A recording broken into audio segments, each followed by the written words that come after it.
Order, please. The Subcommittee on Supply will come to order. It is now 3:28 p.m.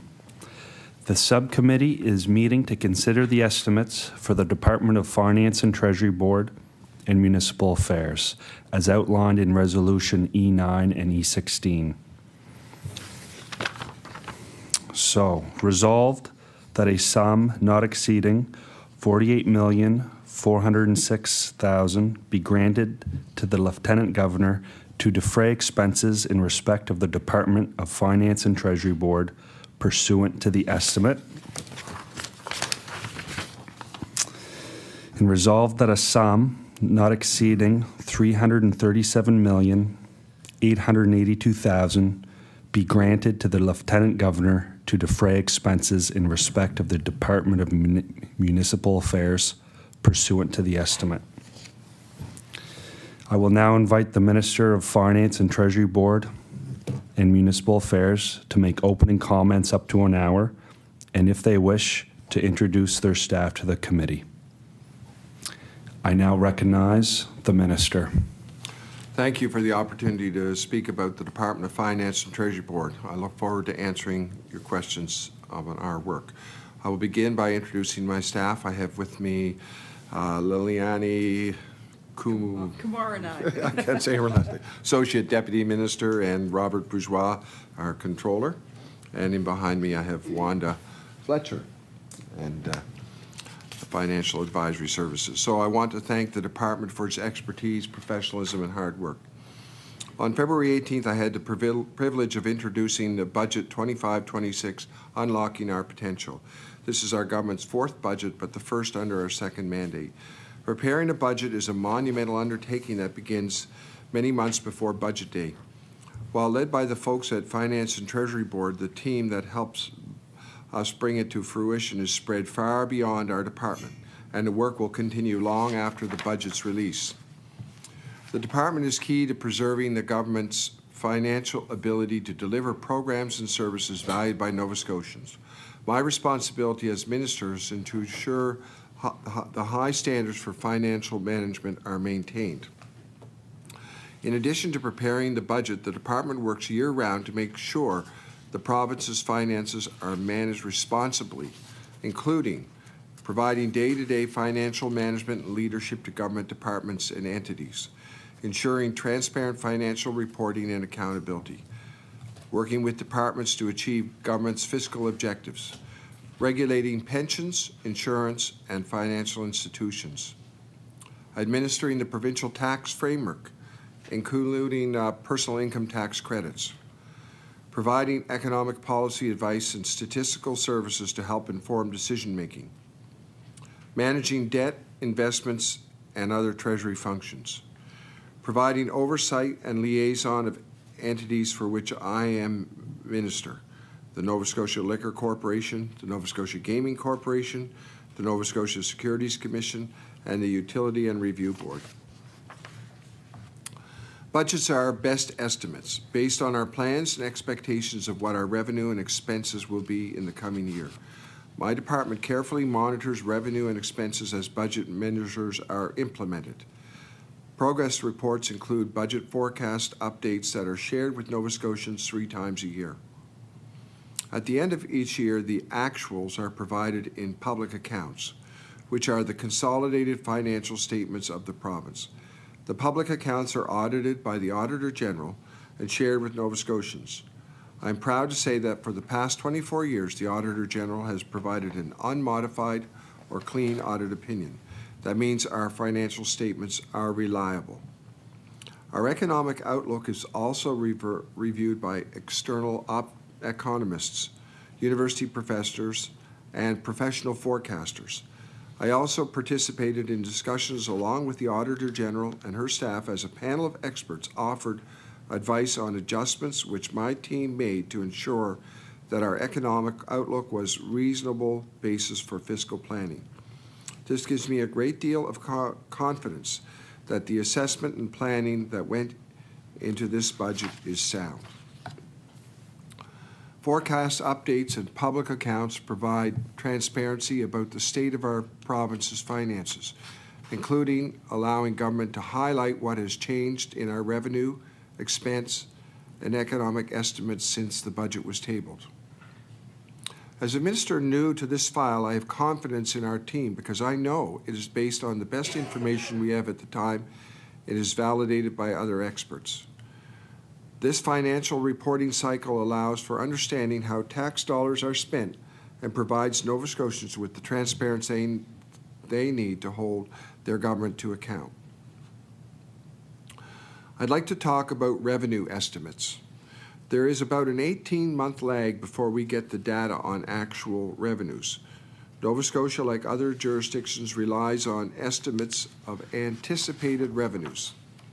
These estimates are modeled based on economic data, the latest tax data we have, and historical revisions, population growth, and workforce projections, the estimated impact of large-scale construction projects, and information from the federal government, to name a few.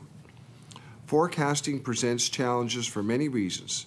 There are many variables. This is why we agree with the Auditor General's view that assessing forecast documents is not the role of the auditor. We appreciate her having a review of the actuals, and as I mentioned already, the Auditor General has provided an unmodified opinion of our actuals for the past 24 years. A budget forecast is much different, and Nova Scotia is not alone in grappling with our forecasts right now. There's a great deal of uncertainty in these economic times. Uncertainty caused by the threat of harsh tariffs on Canadian goods imposed by the United States. Although other provinces may see greater impacts, the threat of tariffs still creates uncertainty for Nova Scotia. And if tariffs are imposed, our economy would be negatively impacted. This is why, as a government, we've been doing everything we can to support the people of Nova Scotia and our business through this crisis. We've been clear, we don't want tariffs. We don't want to retaliate. However, Nova Scotia was the first to respond when tariffs were implemented on February 1st. We are ready to act if tariffs become a reality, and in fact, we know as of last night they did become a reality. In the meantime, we are working with the federal and provincial colleagues to counter these actions. We are looking at ways to become more self-reliant, which is a feature of this budget. We are also looking at removing interprovincial trade barriers and supporting local goods and services by embracing a Nova Scotia loyal mindset. Budget 25-26 recognizes these economic uncertainties and prepares us to meet these challenges head-on. The reduction in taxes and investments set out in the capital plan help to stimulate the economy in the face of these headwinds. Budget 25-26 plans for the future and recognizes that part of a successful future is ensuring fiscal stability and provides a realistic fiscal plan. Nova Scotians expect their government to be responsive to these types of economic pressures. They know this government will respond to their needs and make decisions in their best interests, as we have since we formed government in 2021. Higher than expected revenues in the past few years have provided us the opportunity to make investments in our province, in healthcare, housing, and emergency response. We've also been able to help people in need with the cost of living at a time when many have been finding it hard to make ends meet. We did this while ending the last 3 years with a budget surplus and preventing the net debt from rising. Like governments before us, we rely on a team of professionals who monitor and manage the province's finances closely. What matters are results. Nova Scotia is a strong fiscal performer, and we continue to receive stable ratings from all the major credit agencies. This shows there's continued confidence in our fiscal management, and our economic outlook remains stable. We continue to monitor all the factors that can influence our credit rating. Banks and rating agencies have commented that Nova Scotia has one of the more resilient provincial economies. In their latest forward-looking opinions, they forecast our fiscal position to remain stable and predictable and well-positioned for long-term growth. I want to share some highlights from the provincial budget. Budget 25-26, Unlocking Our Potential, will set us up for success while building on the work we've started and delivering on promises we've made to Nova Scotians. It includes key measures people have been asking for. Briefly, I will highlight how the budget supports Nova Scotians by laying the groundwork to unlock our potential, making life more affordable, and building a healthy population. Laying the groundwork. Nova Scotia has everything it needs to be a stronger, more resilient province. Budget 25-26 lays the groundwork to strengthen our economy and create our own opportunities for the future. It invests in support for local businesses and industries, creates good-paying jobs to lift up communities and unlock our resource potential. Some examples to strengthen our resilience include $3 million to create a successful pathway to offshore wind development and harness the power of Nova Scotia's wind resources. $500,000 to advance a critical minerals strategy. $200,000 to diversify Nova Scotia's international seafood markets and respond to emerging risks. $150,000 for a comprehensive cross-government trade action plan to facilitate internal trade, enhance productivity, and drive economic growth in critical sectors. A $200 million contingency so we can remain responsive to the needs of Nova Scotians if a threat of U.S. tariffs become a reality, which we know they have. Budget 25-26 will also invest more money in Nova Scotia Loyal program to make it easier for Nova Scotians to buy loyal. We're also supporting businesses directly by reducing the small business tax rate. As of April 1st, 2025, it will drop from 2.5% to 1.5%. At the same time, the small business tax rate income threshold will increase from $500,000 to $750,000. These changes are expected to save 19,000 businesses, a total of $47 million in 25-26. We're doing more to help the green economy too. with $35 million for Nova Scotia's Climate Change Plan for Clean Growth. We're helping Nova Scotia businesses create green jobs and adapt to the impacts of climate change. There is money to help construct and renovate net zero homes on apartments, including affordable units. There's more money for clean electricity through the community solar program, and money to help businesses and communities become more energy efficient, just to name a few examples. Laying the groundwork will unlock our potential, and to do so, we will help prepare the future workforce we need. That is why this budget includes an additional $49.5 million towards our $100 million Actions for Skilled Trades plan. This will help create good-paying jobs in the skilled trades workforce. And for those workers, well, skilled workers under the age of 30 in high-demand jobs, including skilled trades, film and video, and nurses, will continue to benefit from the tax refunds through the More Opportunities for Skilled Trades program. As of January 31st, 2025, the MOST program has returned more than $26 million to about 7,500 approved applicants.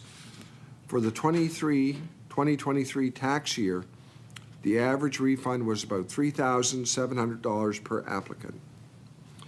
We know that good-paying jobs are transformative. A better income can lead to a longer, healthier life. Making life more affordable. Budget 25-26 is helping address the rising cost of living due to global challenges. We know the best way to combat poverty and the cost of living crisis is by supporting good-paying jobs and strengthening the economy. This budget delivers the largest tax cuts in the biggest capital plan ever.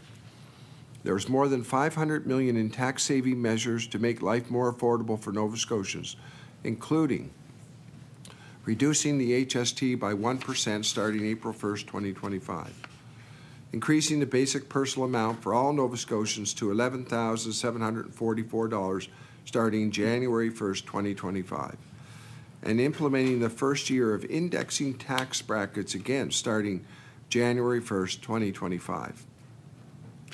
These tax measures will save Nova Scotia families on average over $1,000 this year. Nova Scotians will also see minimum wages increase by $1.30 to $16.50 on October 1st, 2025. This starts with an increase on April 1st to $15.70 per hour. Commuters will no longer have to pay tolls when crossing the Angus L. MacDonald Bridge or the A. Murray McKay Bridge in Halifax. These are the last bridges to have a toll in the province. In addition, more children will be able to access school lunches. This budget includes a $61.3 million increase to expand the school lunch program to an additional 77 schools and reach approximately 29,000 more students. That's a total of $80 million in the school lunch program and helps reach all middle and junior high schools ahead of schedule. Other investments to make life more affordable include a $19.4 million increase to support the continued transformation of Nova Scotia's disability support system as part of the Human Rights Remedy, $18 million continued funding for employment support services, including programs that help Nova Scotians on income assistance, further their education, develop skills for the workforce, and connect to jobs and preventative youth programming for youth.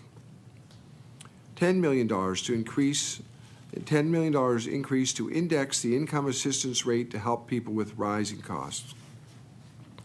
And $10.5 million for a total of $130 million this year to support Nova Scotians experiencing or at risk of homelessness.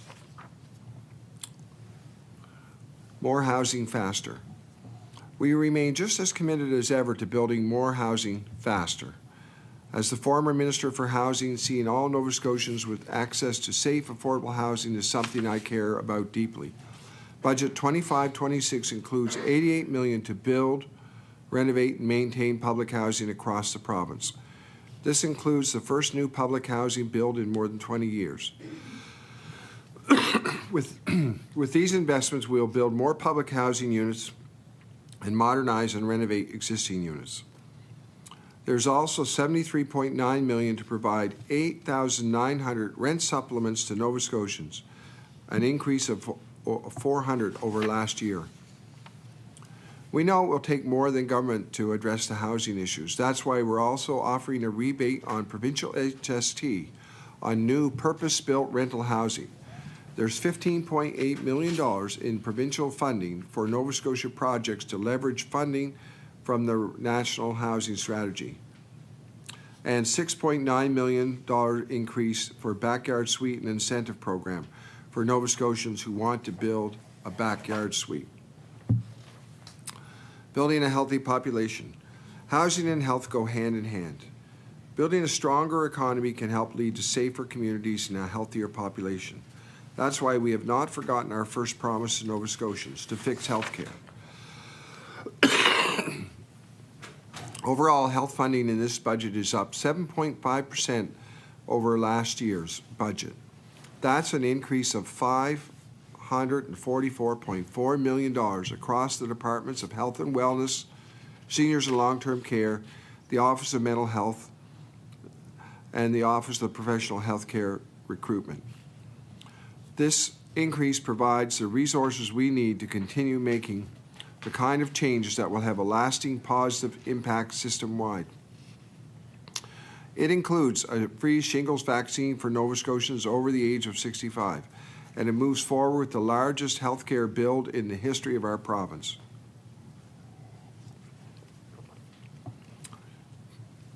There's also $4.2 million more to improve cancer care treatment with new digital imaging technology and equipment that provides adaptive radiation treatment. This is part of the $230 million 10-year multidisciplinary oncology partnership agreement to improve outcomes for patients and increase survival. Some of the largest investments in this budget relate to infrastructure so that staff and patients can experience care in modern healthcare facilities. Capital Plan. These bills are part of the Capital Plan 25-26, the largest single-year investment in the province's history. We are making a historic $2.35 billion investment in projects that will support jobs across the province and serve Nova Scotians now and to the future. When these projects are finished, Nova Scotians will have greater access to modern hospitals. Our healthcare professionals will have the medical equipment and cutting-edge technology they need to care for Nova Scotians, and our communities will have new schools, highways, and other critical infrastructure. These projects will mean good-paying jobs that will help lift our friends, neighbors, and communities up. And as we know, a stronger economy means a healthier, more resilient population. In closing, our government's budget delivers on the needs of Nova Scotians now and our vision for Nova Scotia's future. A vision that includes a more resilient, self-reliant province. A vision where Nova Scotians are able to reach their full potential with good-paying jobs, lower taxes, and better access to health care. It is because of this budget I am looking to the future with hope and optimism. We have many opportunities in this project, and we will actively pursue them. We know that even though we can't control outside influences, we can control how we respond, where we invest, and what we focus on next. I look forward to continuing this important work alongside the dedicated and hard-working professionals of the Department of Finance and Treasury Board. Thank you. Thank you, Minister. According to the practice that has developed in this legislature, the opposition caucuses take turns asking questions for approximately 1 hour each. During a caucus's turn, the members within a caucus may take turns examining the minister on the estimate resolution. Only the minister may answer questions. Caucuses are also expected to share time fairly with the independent member. To begin the examination, I now recognize the official opposition. I recognize the member for Halifax Citadel, Sable Island. Thank you. Thank you very much, Minister. I wanted to ask some questions about the contingency fund that's been created. So my understanding is that it's actually a fund to enable the government to be able to go seek an additional $200 million of borrowing. And And I'm wondering if you can provide some greater detail about the contingency fund. You know, and I'm also wondering why it was established, not underestimating the effect of the tariffs, but looking at the fact that through the Appropriations Act, in fact, additional borrowing capacity, I think, can be sought with an additional appropriation. Am I correct? You'll think about it.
I recognize the minister.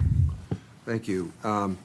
So one of the parts of the budget process is obviously hearing from other experts outside of our our department, which happened in early January. We had a meeting with economists and bankers and some university experts, and they recommended that we needed to reflect some account of the threat of tariffs in the budget. They didn't say exactly how we needed to do that, but they did recommend that. So at that time, we thought, well, we need to show that we are aware of the tariffs, that they could have an impact on our budget, and that we needed to show that. And we looked at other jurisdictions across Canada, and there were a few that did have contingencies in their budgets, and we thought the best way that we could reflect that was in a contingency. So the amount of $200 million was thought to be fair. Precisely, I think you did ask, and maybe I should just let you ask further about it than rather guess it. You did have more questions, but I can't remember. I'll let the member follow up with that.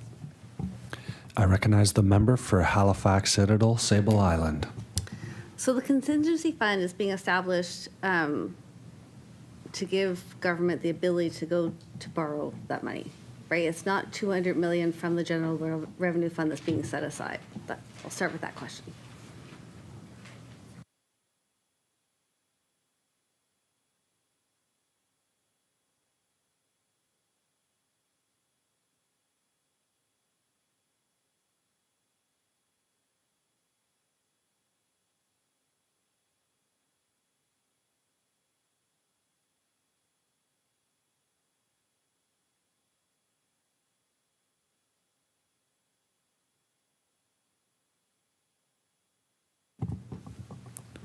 I recognize the minister. So I believe what I heard the member say is correct. This is if needed, this would be an additional amount borrowed, we're indicating that we would be willing to do that in the budget, so if necessary. So it's not actually cash set aside, it's a statement of, if necessary, there would be further borrowing to respond to issues arising from the tariff. Yeah. I recognize the member for Halifax Citadel, Sable Island. I guess then I might respectfully challenge the minister to explain how this isn't performative or irrelevant in the context of spending additional appropriations of $1 billion a year on a, like, year over year by this government.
I recognize the minister.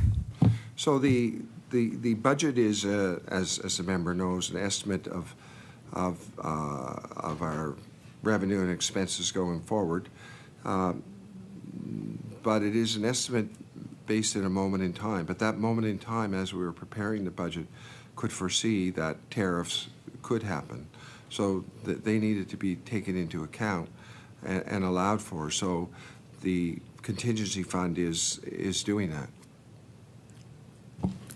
I recognize the member for Halifax Citadel, Sable Island. And, I mean, thank you for that answer. I guess I just, you know, I think the minister is well aware of our stance on the large use of additional appropriations by this government. And so I guess I just see that 200 million versus 1.7 billion, 1.3 billion, like I don't see, I guess I'm wondering then how in the coming year will decisions be made to sort of enact or use the contingency fund, go to the markets, versus just doing additional appropriation like this government is wont to do on the regular.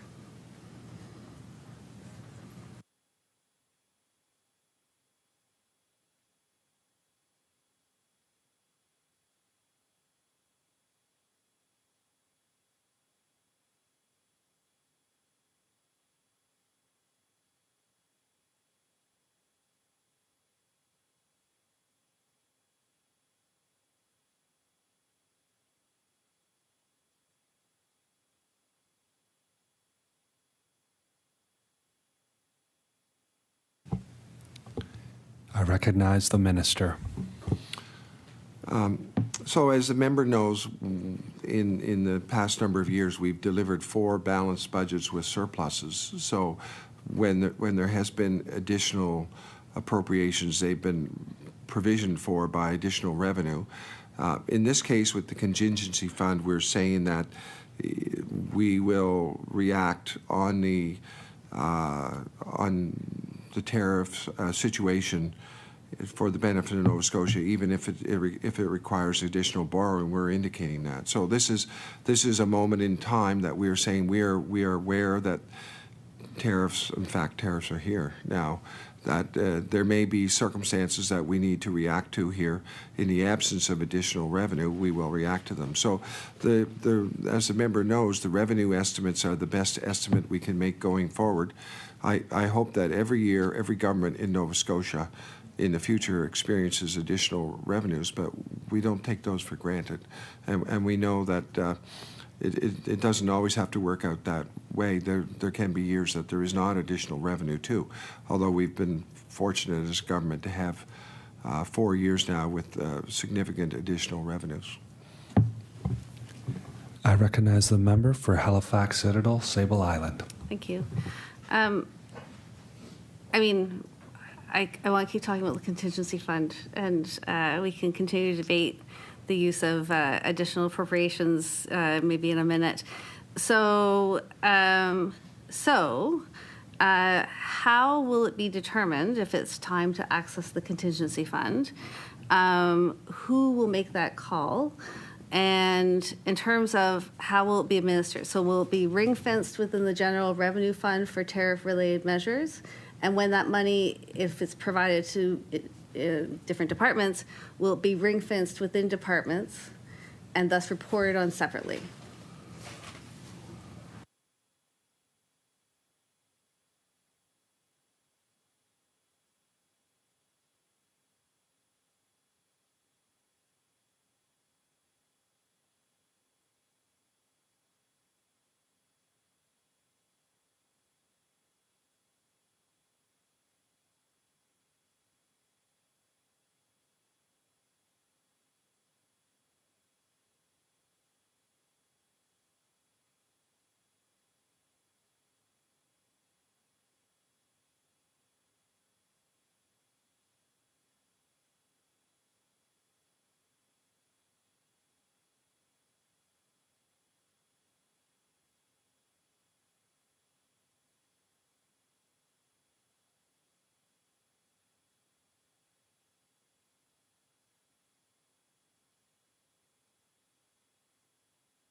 I recognize the minister. So the $200 million contingency fee fund, when that is accessed, it will be it will be through OIC, so there will be public view of that. The information will be tabled with the clerk, and it will be sent to the department that at the moment, at that time, is seen as addressing a particular issue related to the tariffs. At the moment, I can't really speculate on which department that might be. It remains to be seen. I recognize the member for Halifax Citadel, Sable Island. And just to clarify, so will greater detail about the contingency fund and its operations be provided in the FMA, and when will the FMA be tabled?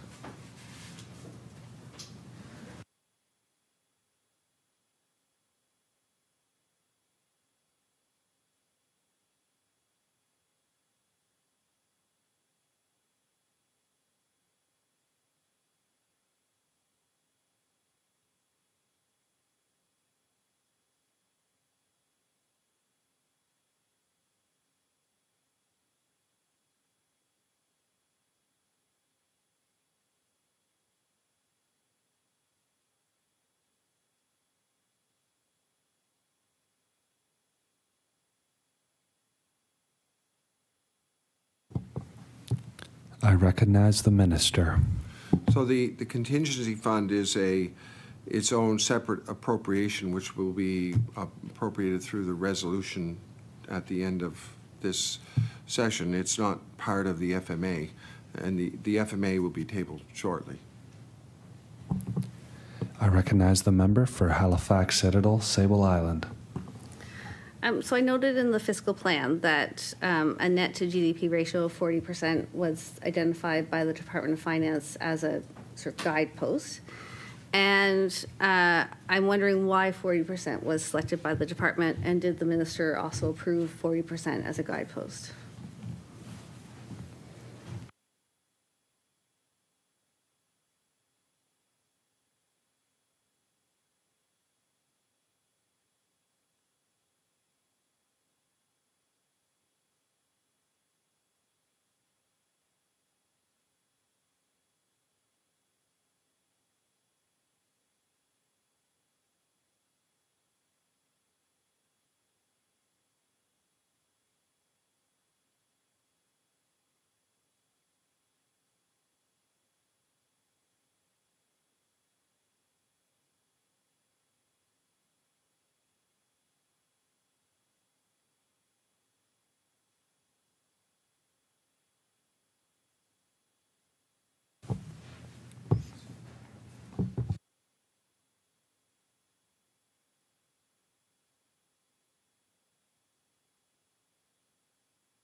I recognize the minister.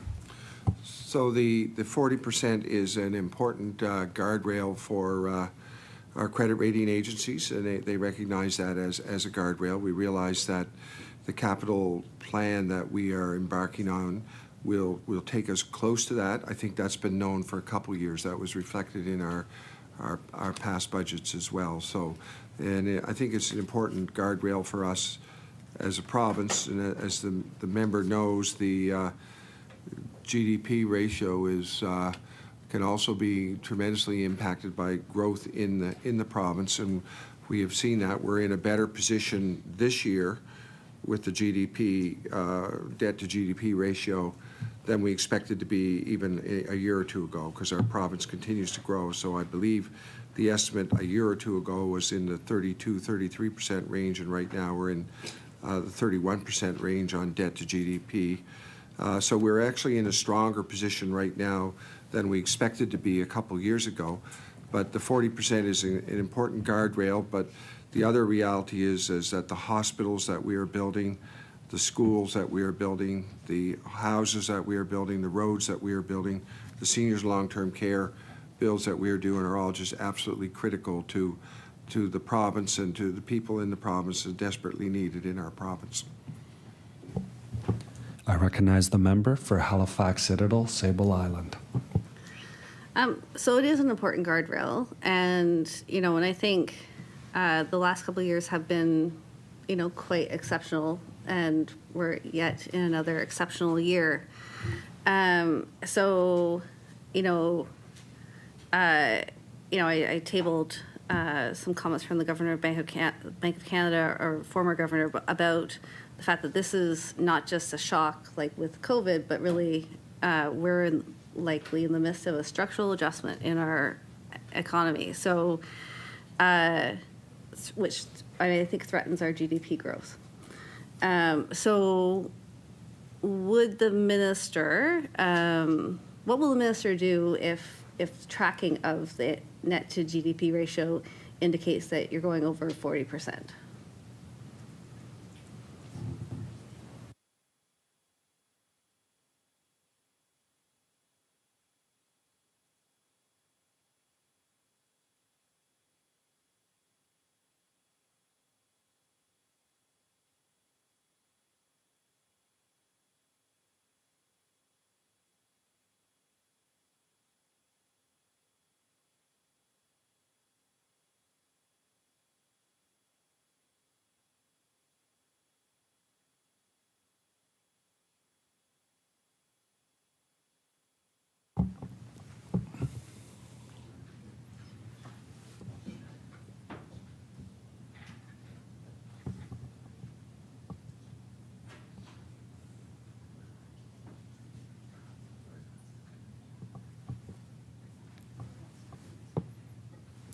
I recognize the minister.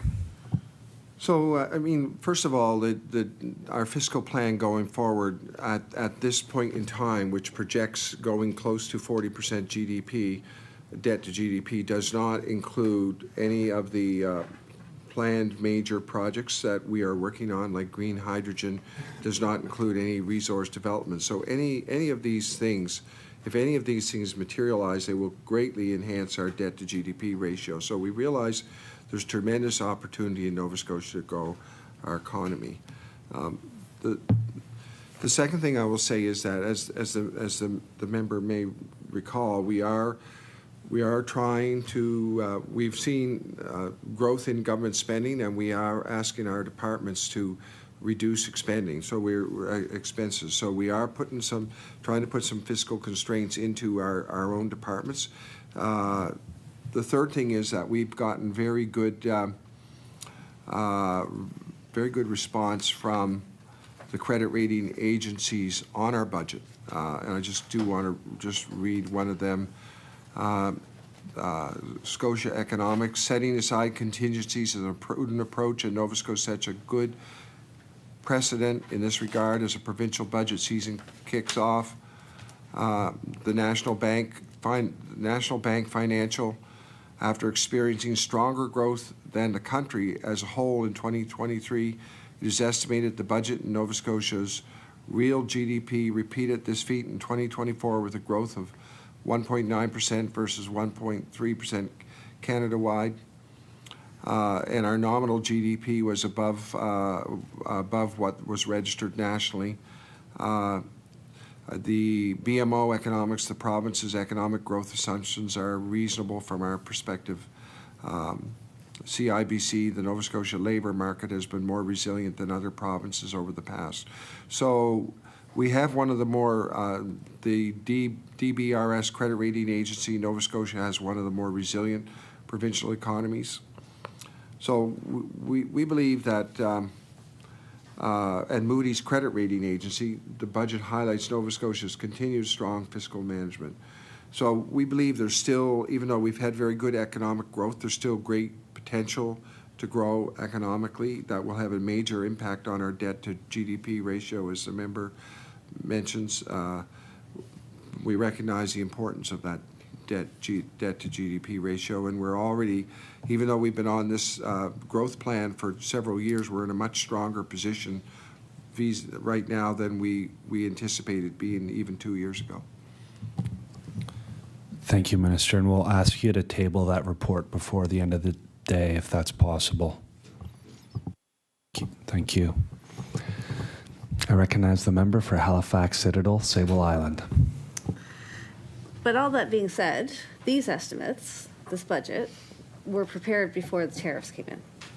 So I guess what I would say is that these, as you've made the point, these are estimates, and they will be updated.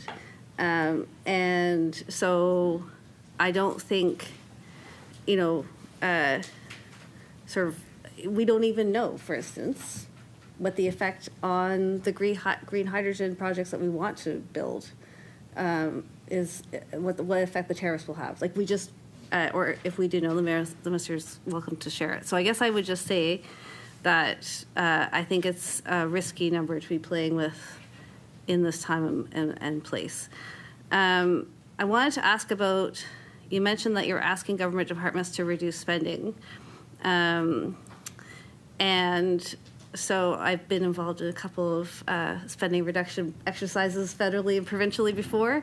So I wonder if you could talk about how that's being launched. Are there specific goals, like 5 or 10% of budgets? Is it operational or program spending, or both? And how is that being communicated within, like, what's the process for this?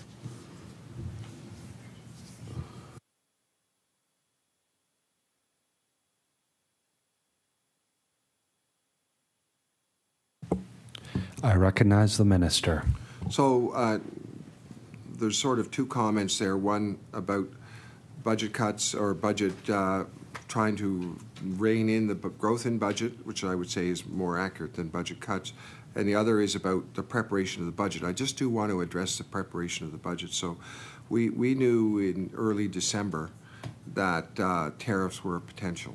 So I would say that everything about this budget has been impacted by the potential for tariffs and the possibility that tariffs would be there. So first of all, the budget that we have brought in has unprecedented tax breaks for Nova Scotians to the tune of $500 million, which is easy math. We have about 1 million people, so that's about $500 for every man, woman, and child in the province, about $1,000 for every family on average. So the tax cuts themselves are an enormous economic stimulus. We're putting money back into the pockets of Nova Scotians to spend as they need, and as the member knows, there's pretty big needs in Nova Scotia. There's a lot of people who need that tax money back in their pockets. The second thing that we are doing, which is a budget stimulus, is the capital plan, which I already mentioned, which is the largest capital plan in Nova Scotia's history, which is $2.35 billion, as the member knows, on hospitals, schools, seniors long-term care, housing, roads. We've seen a significant increase in the budget for Nova Scotia Loyal to try and encourage Nova Scotians to purchase more product, more local product, again, in response to the realization that tariffs might be coming, and we needed to encourage our own producers of goods and services, of anything that can be branded Nova Scotia Loyal, to purchase locally. The resource development, looking at everything that we can do to grow our own economy. Also, crystallize the moment that we realize, oh my goodness, we're going to have these tariffs. They might be coming, realizing that, hoping that the U.S. government would back off, realizing the possibility that they would not, which has materialized. They didn't back off. So realizing that we needed to do everything that we could to grow our economy. Those are all things that we did. The small business tax cuts also were a part of that too. So I would say that the budget development process really had an eye on the potential impact of tariffs on Nova Scotia, had an eye on, had a vision for doing what we could to grow our economy, to put more money to stimulate our own economy with our construction plan, to stimulate our own economy with putting money back in tax revenue, tax money back, reducing taxes for ordinary Nova Scotians. So those were all important things. So I'll just take a break to get to the meat of your question. I haven't lost that, so just hold on.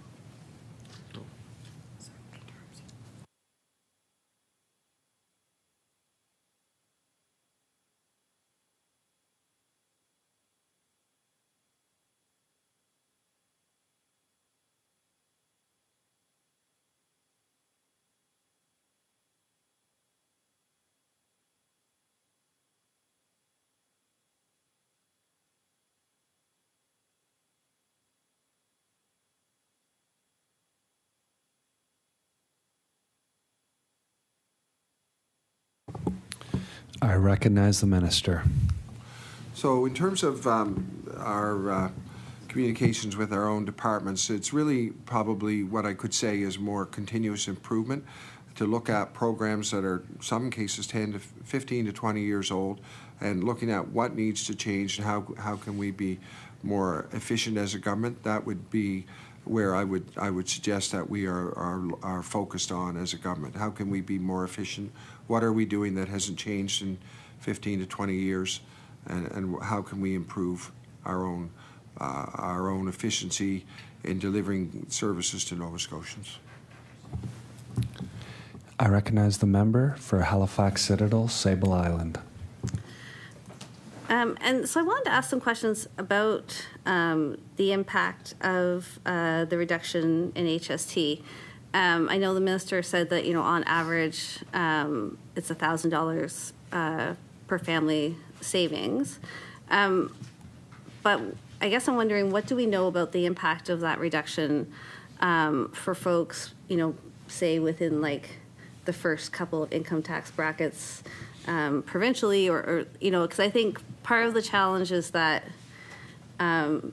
sales tax reductions, consumption taxes, have not really been shown to directly benefit people at the lower income range.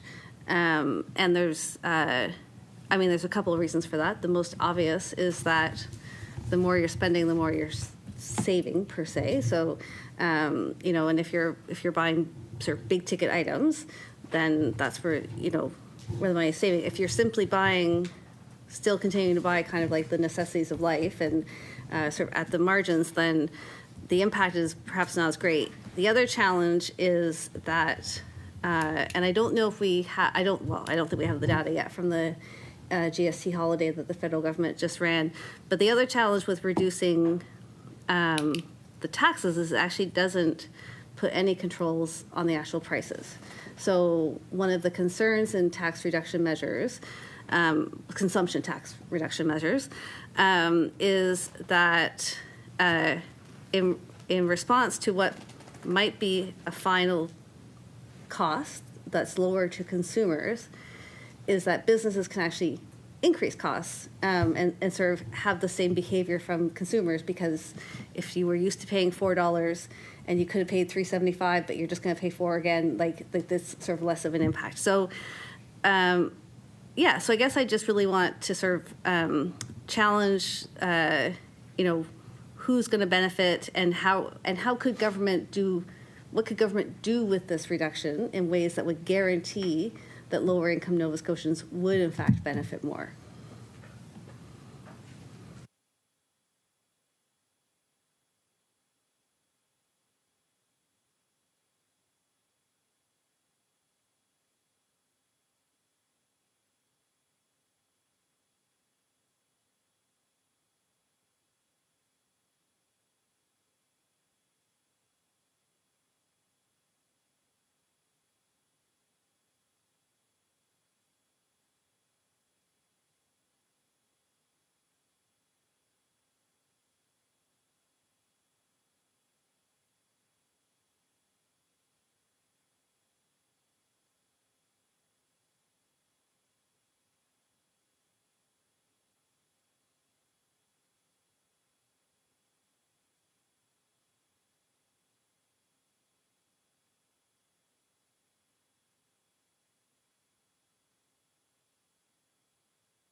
Order, please.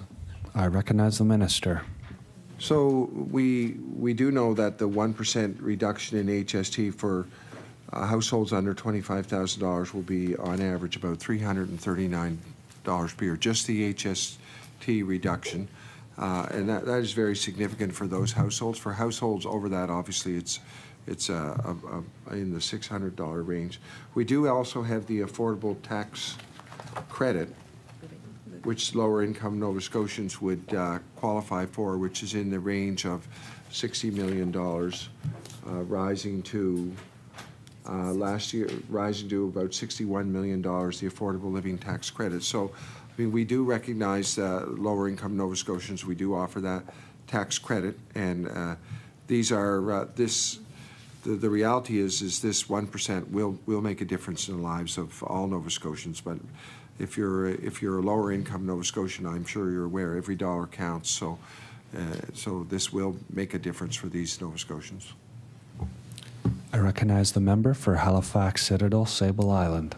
With that, I'd like to cede the remainder of my time to the Liberals. Perfect. Sounds good. I recognize the member for Sydney, member 2. Thank you, Mr. Chair. Thank you, Minister. I look forward to having more of a conversation than really question and answer. We asked a number of questions today about, some really uncertain times that we're all kind of trying to navigate as communities across the province. But I'll get right into it. I'll have I'll start with the tariffs, and then I'll have a couple of questions, just more for information purposes. I'm also going to give time to my colleague from Cumberland as well, because we're just trying to navigate the municipal affairs part of the file too as well. So my first question is around tariffs, and I know in question period you've talked about, some of the incentives that government's doing when it comes to whether it's tax cut, whether it's schools that you're building, whether it's hospitals that are under construction or going to be under construction. But I always go to the critical mineral side of things because I think that there are things that the government is going to need to invest in. When it comes to public infrastructure, when it comes to roadways. There was a great question asked today about noise pollution. That is a real thing. You're going to start rolling trucks through neighborhoods, it becomes problematic. The infrastructure of the roads, they can't handle it. Weight of the trucks, we could talk about it for hours. So my question is that when you're looking at the initiatives that are coming and with tariffs and resource development, are you planning for the financial costs that are going to be associated with the infrastructure that's going to be needed for mineral resource development?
I recognize the minister.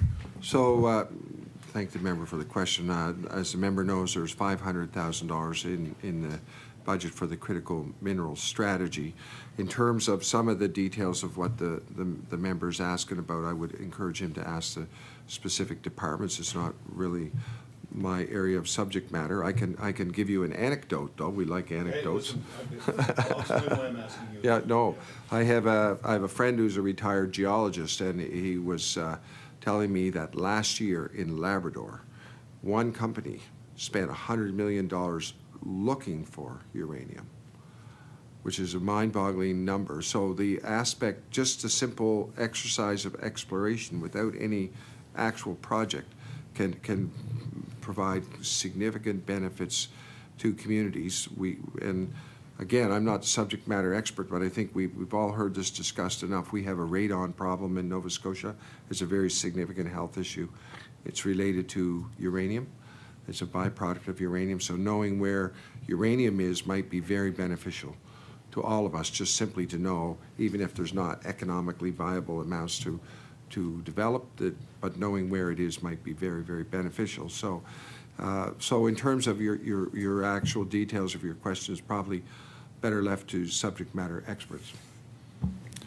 I recognize the member for Sydney member 2. And thank you, and I appreciate the minister's answer, because I asked Mr. Chair last night a number of questions, economic development, and they kept saying it's a finance question. Yeah, so that so which is a debate for a whole other day. But so I'm just trying to ascertain, like, when you're making the decisions around the stimulus, right? Like, 'cause you have a $200 million contingency fund. We believe in that. We had similar things during our time. We went through floods and hurricanes, and governments need to do that. I just encourage that. I think one of the big things for me is what I'll be looking for is that, we came out of the pandemic because we were building. like we built, I use Sydney, like the community college, the hospital, the schools, like those investments put people to work. And I hope you look at like mine reclamation is a big one where you can put people to work. So like, that's why I was asking the question, because these are going to be some big ticket items that you're probably going to have to look at into the future. My next question is going to be around, it's a different question. So does the finance department track the government use of consultants, outside consultants? Do you track that number, like of what the government would spend annually on outside consultants, or is that through department?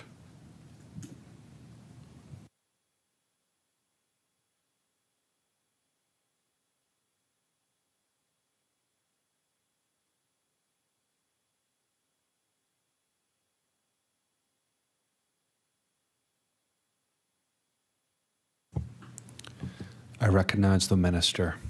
So I can say that the Department of Finance has very little outside consultant usage. Each department would track that themselves. So it would be, yeah. I recognize the member for Sydney Member 2. Okay, thank you, Mr. Chair. I'm just going to go through my questions here to make sure I get the ones that I want to ask. I guess really I'll ask the question around, I do have a question around restructuring costs. The government lists an estimate of $551 million for restructuring costs. Can you give us a breakdown of what that is?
I recognize the minister. So as the member may know, we don't break down restructuring or identify it, but there's a set of criteria of things which are included if we're aware that we are in renegotiations with a particular sector. There could be a provision made in restructuring for that, or if there's line of sight that a department is going to do some type of development, but it isn't fully formulated yet or hasn't been announced, but we have line of sight that there's a high probability it will happen. It will go into restructuring. I think the number for restructuring this year is actually lower than in past years, but there are fairly strict criteria on restructuring. So yeah, we have about $100 million reduction in restructuring as it's shown this year, but in terms of the accounting procedure, there are fairly stringent requirements internally on what is included and what is not. But it is things that there is a reasonable line of sight on, or we can see, but are not certain, but have a fairly high degree of probability. I recognize the member for Sydney Member 2. Thank you, Mr. Chair. This is a finance question, but also would pertain to municipal affairs. But it's more around money than it is municipal affairs, so I'll ask it now. Just a quick preamble to it. We've debated this in the House before about the new MOU. You referenced it again today, and there was always that big debate around the CBRM and how they're classified with wonderful communities, which are really a tenth of its size. The question is around, and it came up in the election campaign, where the PC candidate indicated in the campaign that they were looking at that plan and that they were having conversations with the minister of the time, looking at the equalization formula, looking at the MOU, and I guess my question is through you, Mr. Chair, to the minister. Are you looking at any revisions to the MOU moving forward, particularly with CBRM?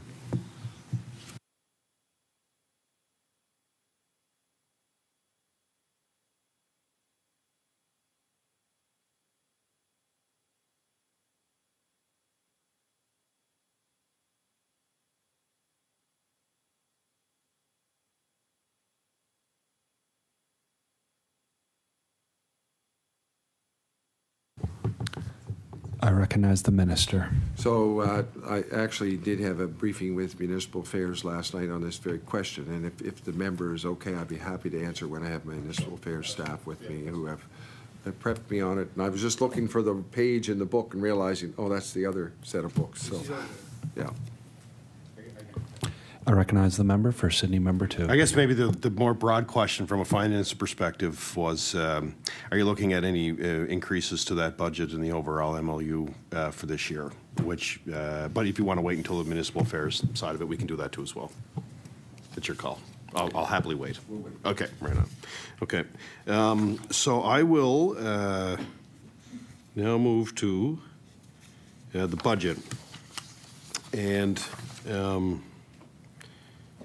There's things in the budget we support, absolutely. There's always the and I heard you talk about it, and I actually listened to it. You know, GDP is an issue for the province, and GDP to debt ratio is on a trajectory that we'll see it move past 40% in the coming years. And one of the concerns was around the actual numbers that the government presented to the Auditor General around what the budget was and concerns there. So my question to the minister is are you working closely with the Auditor General's office when it comes to the presentation of the budget? And do you feel confident in the numbers that you've presented that won't see the variances that have taken place in the last number of years? I'll pass it over.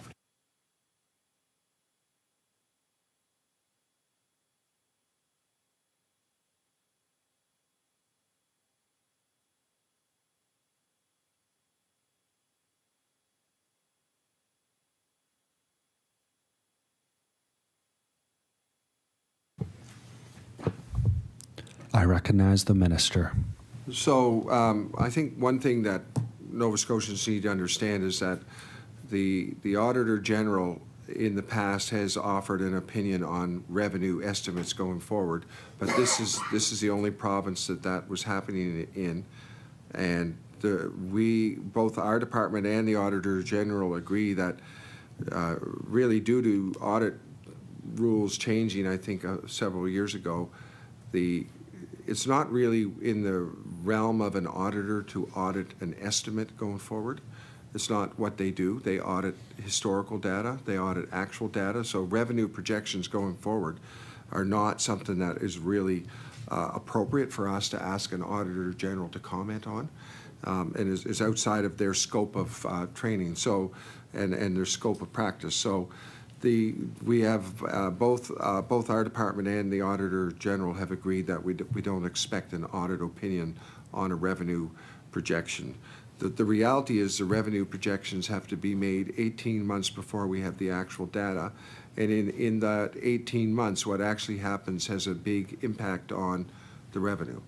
And what we've seen is stronger growth in Nova Scotia than expected, so much so that there's been extra revenue, as the member knows, and I think we've been very prudent as government with it to have forecast four deficit budgets and actually delivered 4 surplus budgets in the past 4 years. So meanwhile, that extra revenue was also used to meet the needs of Nova Scotians in very concrete ways. So just to come back to your question, no, we don't expect the Auditor General to comment on our revenue estimates anymore. I recognize the member for Sydney, member 2. And as a follow-up to that, and then I'll pass it over, you're right. Like, you've seen historic revenues come in and transfer payments from the federal government. It really gave, I believe, the government flexibility to do many of the things that they wanted to do. Childcare is probably one of the best examples, where, you know, you've seen a significant amount of money come in to support our kids, which is great. You're seeing that now with the lunch program. The feds are investing heavily in food for our kids, which we all support. My question, and it's a broad-based question, and it's about, you know, you've seen the trends yourself, and you talk about planning 18 months out, and you're trying to make predictions around what's going to happen, and you can't predict the future. You're basing it on, you know, we've talked about this, you're basing it on the past. Do you feel confident that the transfer payments are going to stay the same from a federal perspective? And the tariffs become a problematic. We don't know how long they're going to be in place. We're all hoping that it's not going to be for long and people will come to their senses. I think the stock markets may help dictate some of that narrative from what we're seeing. But in a non-tariff world, like we know newcomers, it's going to decline. We know that a new federal government could change things. Do you still feel confident that you can present a deficit such as knowing there's a whole number of factors that are changing? Like, do you still feel confident in the strength of the province? It's a hard question to answer because we're in the middle of tariffs now, but I always just say there's been a whole lot of factors that have helped the government. And hopefully, as I said, the tariffs don't stay. But are you concerned the population decline, the growth of the population is going to slow, the economy is going to slow? Are you concerned that your numbers and your projections could be way off? There's a long way to get to that question, but.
I recognize the minister.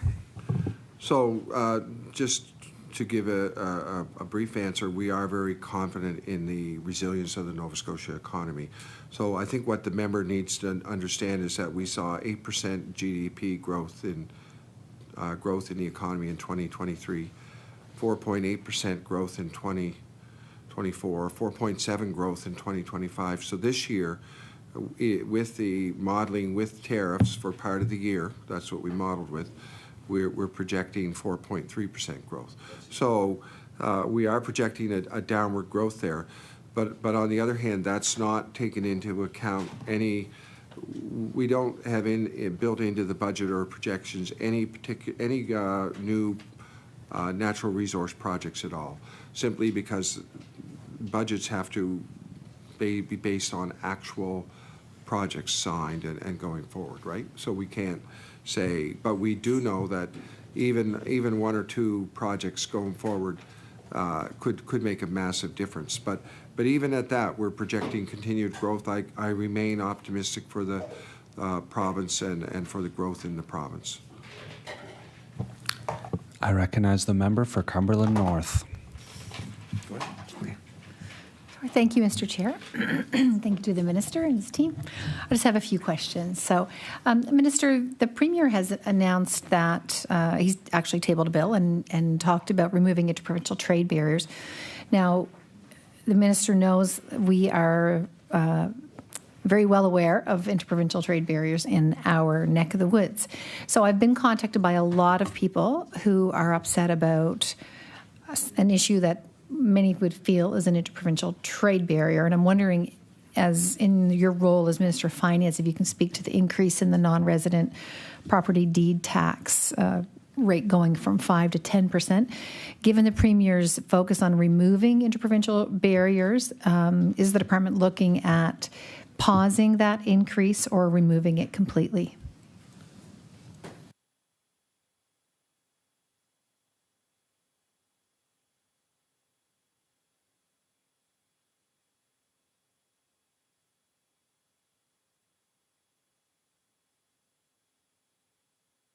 I recognize the minister. So I will start out by saying we don't see the non-resident deed transfer tax as an interprovincial trade barrier. The purpose of that is to make housing more accessible or more affordable for Nova Scotians vis-a-vis if someone from Ontario wants to buy or another province wants to buy a cottage here, a house here. It's still very affordable. This just makes the Nova Scotian buying that as a residence a bit more competitive for the Nova Scotian who doesn't have to pay that. If someone from another province wants to move here, we've been, then they're exempted from that tax. So this is a measure that we see similar measures in other provinces. And it's simply the recognition that the housing crisis that is in all parts of the province. And in many cases we see homes being bought up because they're vis-a-vis other provinces. Our real estate is still quite affordable. And people will see this as an opportunity to have either an investment property or a cottage, a home in Nova Scotia as a cottage. So this measure is really intended to help Nova Scotians be able to afford, have a slight leg up, so to speak, in affordability of a house when it comes on the market in their community. I recognize the member for Cumberland North. Thank you, Mr. Chair, and thank you to the minister. And I won't spend a lot of time on this, but it's definitely seen as an interprovincial barrier when you speak to people that may live in Bayvert, which is 5 minutes from the Nova Scotia border, and maybe have a cottage that they want to purchase or transfer ownership, and it's a huge cost. So 5% was already a large cost, and increasing it to 10% is very significant. So I think if you'll speak to realtors and people that are looking to purchase that are our neighbors in other Canadian provinces, they definitely see it as a barrier. So something to consider.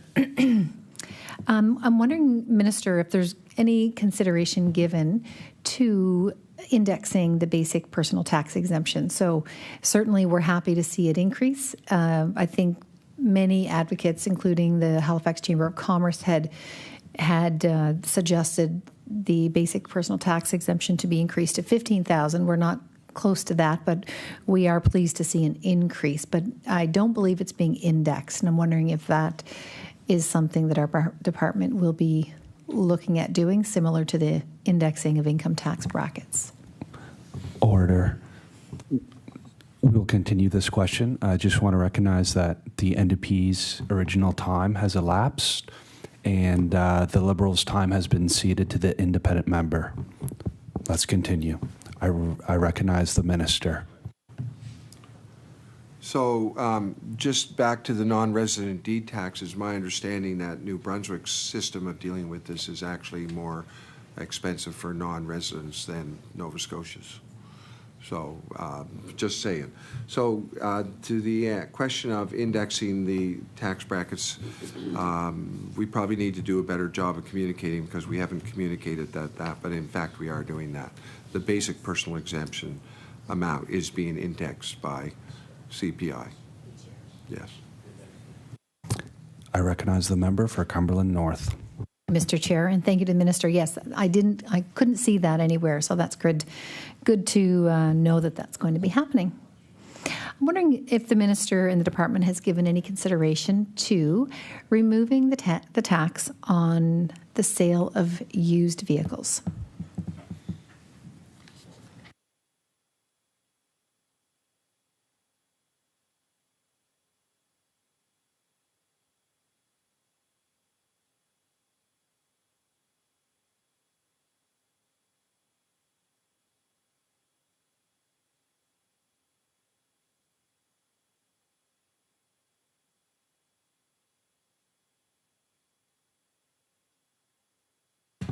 I recognize the Honourable Minister of Finance.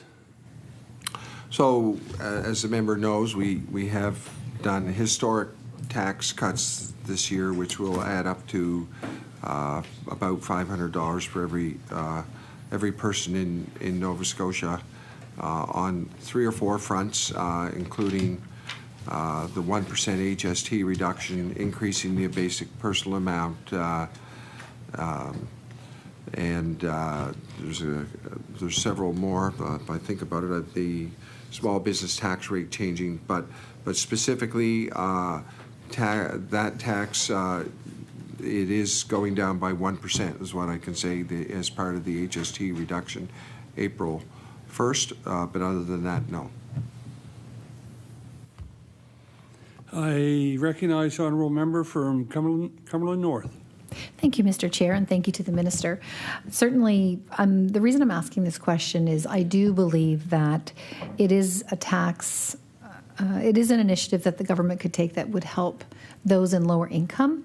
And when you do a review of what other Canadian provinces are doing, many of the other Canadian provinces or territories either have a tax break, so a tax reduction on the sale of used vehicles, or there's no provincial or territorial sales tax at all in many of our fellow Canadian provinces. So that's the reason I ask the minister is that I do believe, and I'm hearing that from residents and from people that, may be purchasing a vehicle that's maybe been sold 7-8 times, maybe it's only valued at $5,000 or $10,000, but we're continuing to pay tax on it. So that's why I bring that forward to the minister. As I do believe it's something, and when we're looking at poverty reduction and helping those in lower income levels, that would make a difference. And on that same note, I also wanted to ask the minister a question. It is a finance question. The minister may direct me to a different department, but I do want to ask it, and that is late fees on pharmacare, seniors pharmacare in particular, that many of our seniors are working past the age of 65. They choose to not register, and then when they do register, they're being sent a late fee. So they're quite upset by that, and most of them are in a situation of financially where they can't afford the late fee. And I'm wondering if this is something that the minister would consider his department looking at.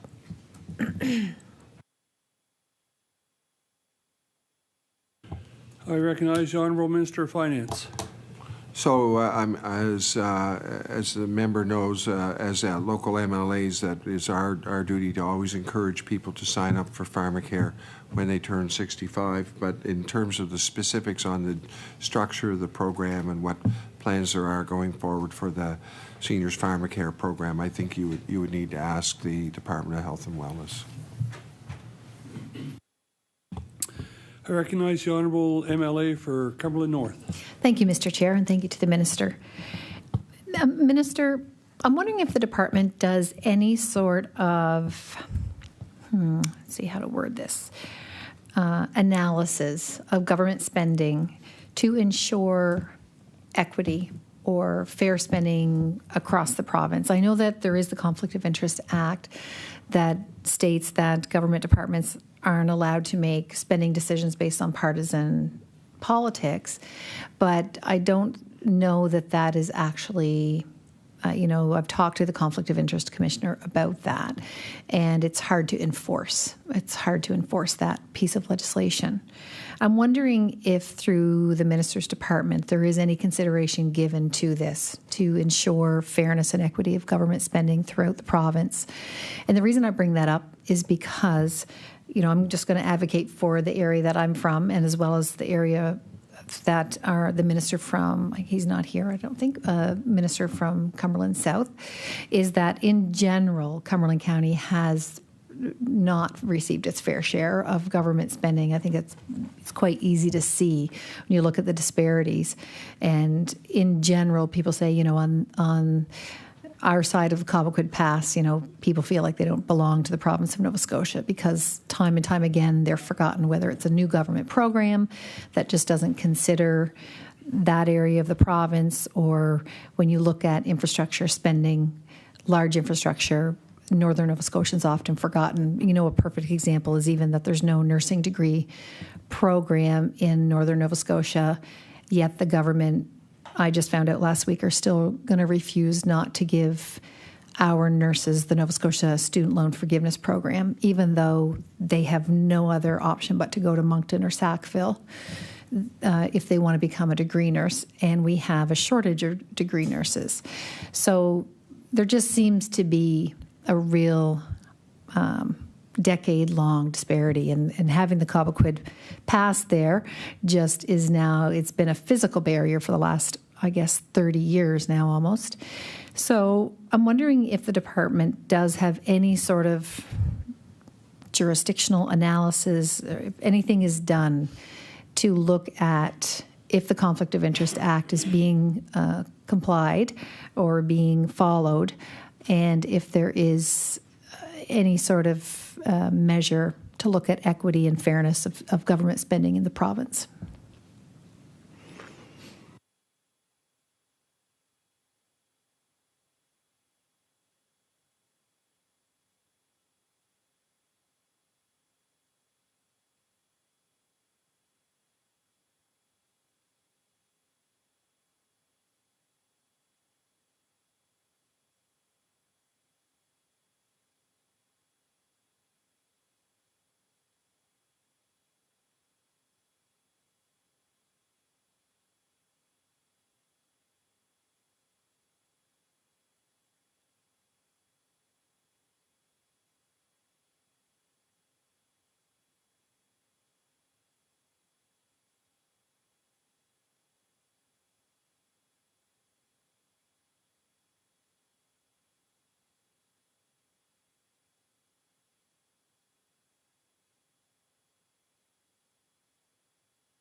I recognize the Honourable Minister of Finance.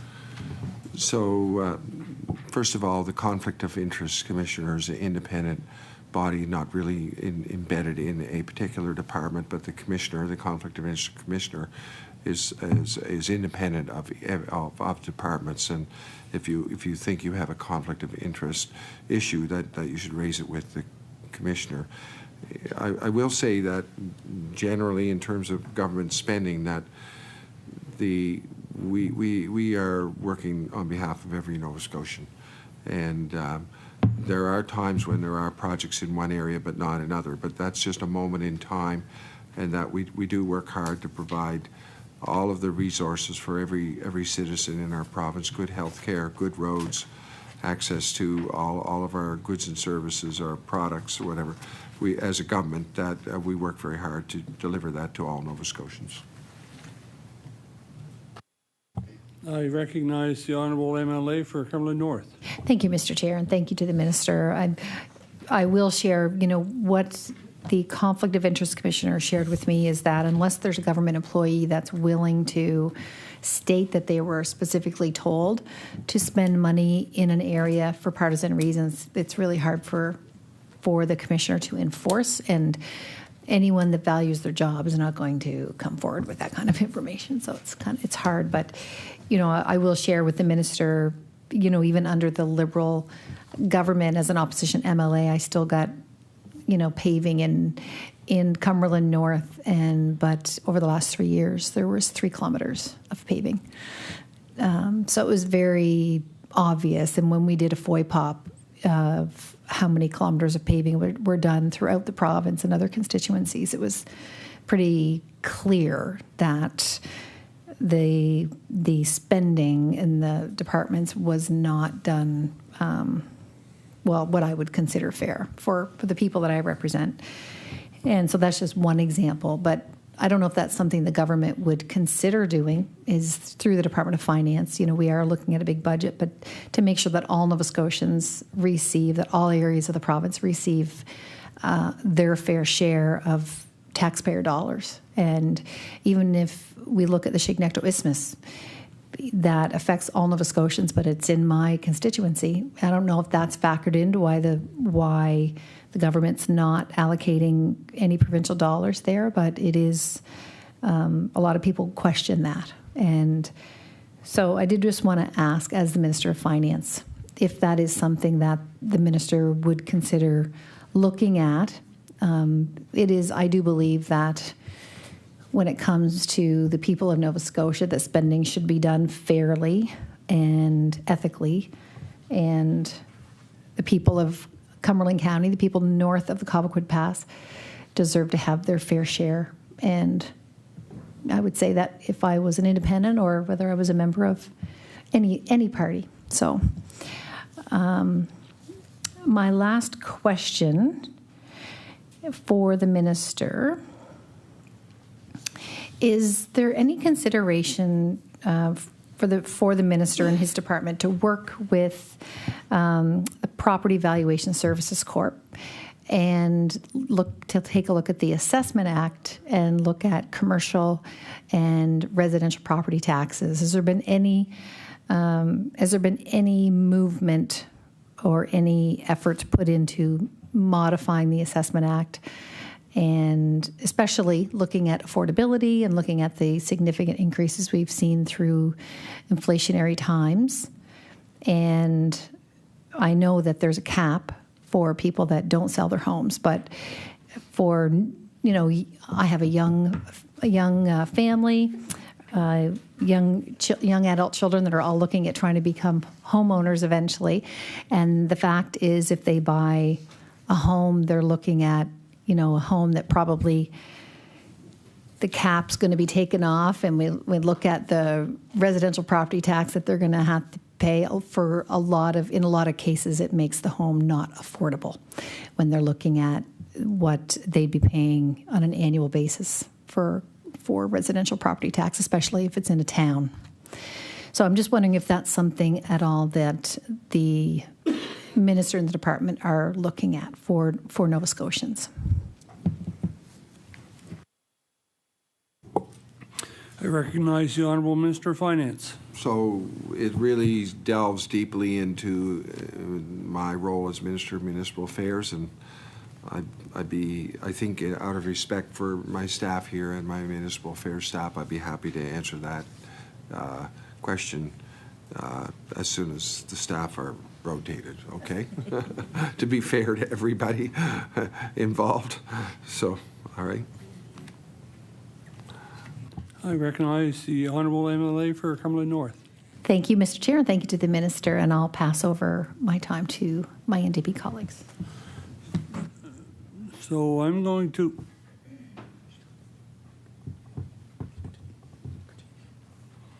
I recognize the MLA for, I apologize, Cape Breton Centre Whitney Pier.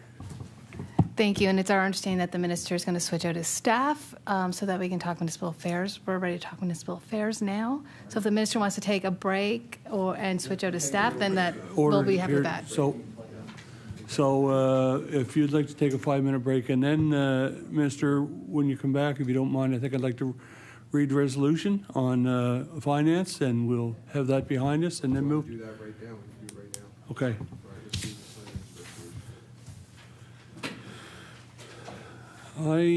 Be it resolved. Oh, you got to do that. Thank you. I recognize the honourable Minister of Finance. Thank you, Mr. Chair. So yes, it is a lengthy be it resolved. So So be it resolved, E9, resolved that a sum not exceeding $48,406,000 be granted to the Lieutenant Governor to defray the expenses in respect to the Department of Finance and Treasury Board pursuant to the estimate. Further, E10, resolved that a sum not exceeding $908,509,000 be granted to the Lieutenant Governor to defray the expenses in respect to debt service costs, Department of Finance and Treasury Board pursuant to estimate. E22, resolved that a sum not exceeding $8,828,000 be granted to the Lieutenant Governor to defray the expenses in respect to the government contribution to benefit plans, pursuant to the estimate. E26, resolved that a sum not exceeding $2,334,000 be granted to the Lieutenant Governor to defray expenses in respect to the Nova Scotia Energy and Regulatory Board's tribunal pursuant to the estimate. E28, resolved that a sum not exceeding $3,499,000 be granted to the Lieutenant Governor to defray expenses in respect to the Nova Scotia Securities Commission pursuant to the estimate. E41, resolved that a sum not exceeding $551,427,000 be granted to the Lieutenant Governor to defray expenses respecting of restructuring costs pursuant to the estimate. E42, resolved that a sum not exceeding $147,960,000 be granted to the Lieutenant Governor to defray expenses in respect of refundable tax credits pursuant to the estimate.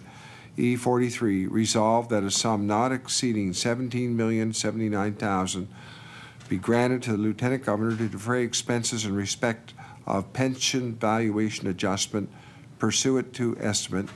E44, resolved that a sum not exceeding $1,873,288,000 be granted to the Lieutenant Governor to defray expenses in respect of capital purchase requirements pursuant to the estimate.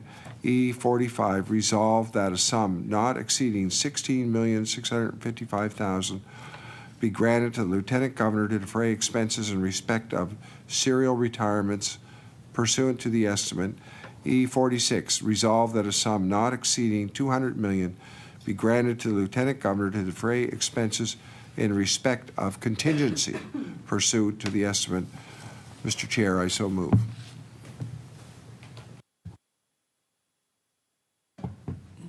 Thank you, Minister. So shall the resolution stand? Yes. The resolutions are stood. We'll now take a 5-minute recess.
Order. I would remind the minister that he has. We're going to begin the questioning on municipal affairs. I remind the honourable minister that he has 40 minutes to make statements, and then we move to the NDP caucus for questions. I recognize the honourable minister of municipal affairs. So thank you, Mr. Chair. Very pleased to be here today to do the estimates for municipal affairs for this year.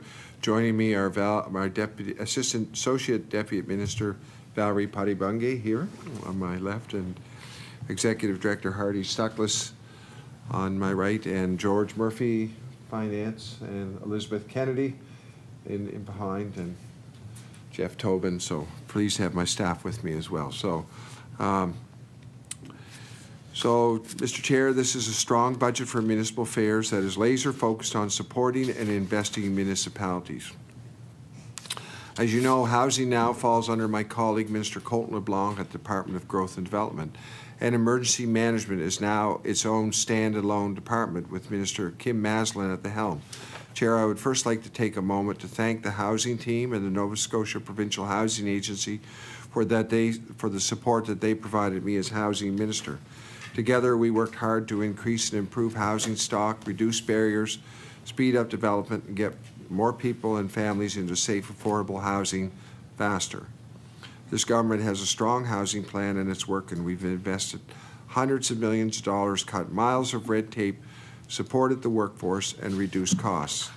We are more than halfway to our goal in the first year with close to 30,000 new units planned, units that will house tens of thousands of people and families. I'm proud of the work we accomplished together in the last fiscal year and in the years that I was housing minister, and I know this work remains in good hands with Minister LeBlanc and the team at Growth and Development. Chair, I'd also like to acknowledge my time with the Emergency Management Office, or EMO, which is now a new Department of Emergency Management. This team has proved to be a well-oiled machine, and we are incredibly fortunate to have them. Their coordination and organization alongside our partners during times of crisis has been critical in helping keep our communities and residents safe. These men and women spend their lives protecting and serving others, whether it's during wildfire, flood, snowstorm, or other emergency situations. And we've certainly had our fair share of those in recent years. The department also has the responsibility of the new Nova Scotia Guard. While we hope their assistance is rarely needed, I am confident that the Guard will make a meaningful difference for how our communities are able to respond, stay strong, and support one another during crisis. Chair, this new department will continue to work in collaboration with our federal, municipal, and critical infrastructure partners, and they too are in great hands with Minister Maslin and her team. In times of emergencies, municipalities are responsible for leading the response in their areas, and they are required to have an emergency management coordinator and an emergency plan. This relationship has not changed. The new department will continue to help municipalities develop and review these plans and help train their key staff in preparing for emergencies. Chair, given the changes in the structure of these departments, the budget for the Department of Municipal Affairs itself, of course, will look smaller. But this budget is strong, and it's entirely focused on building, growing, and strengthening our communities. The total budget for the Department of Municipal Affairs for 25-26 is $337,880,000. So that's a significant difference from last year, largely due to transferring the budgets for housing and EMO to other departments. We have 54.5 full-time equivalents. There are other variations across our programs due to the nature of multi-year funding agreements and projects that may be delayed for any reason.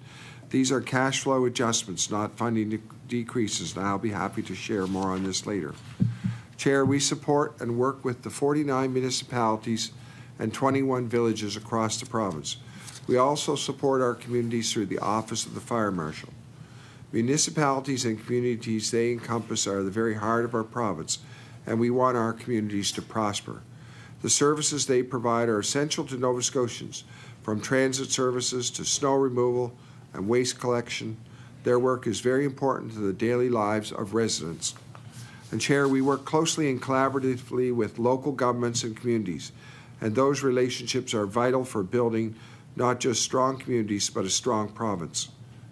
I meet with the municipalities and the Nova Scotia Federation of Municipalities regularly, as well as the Association of Municipal Administrators.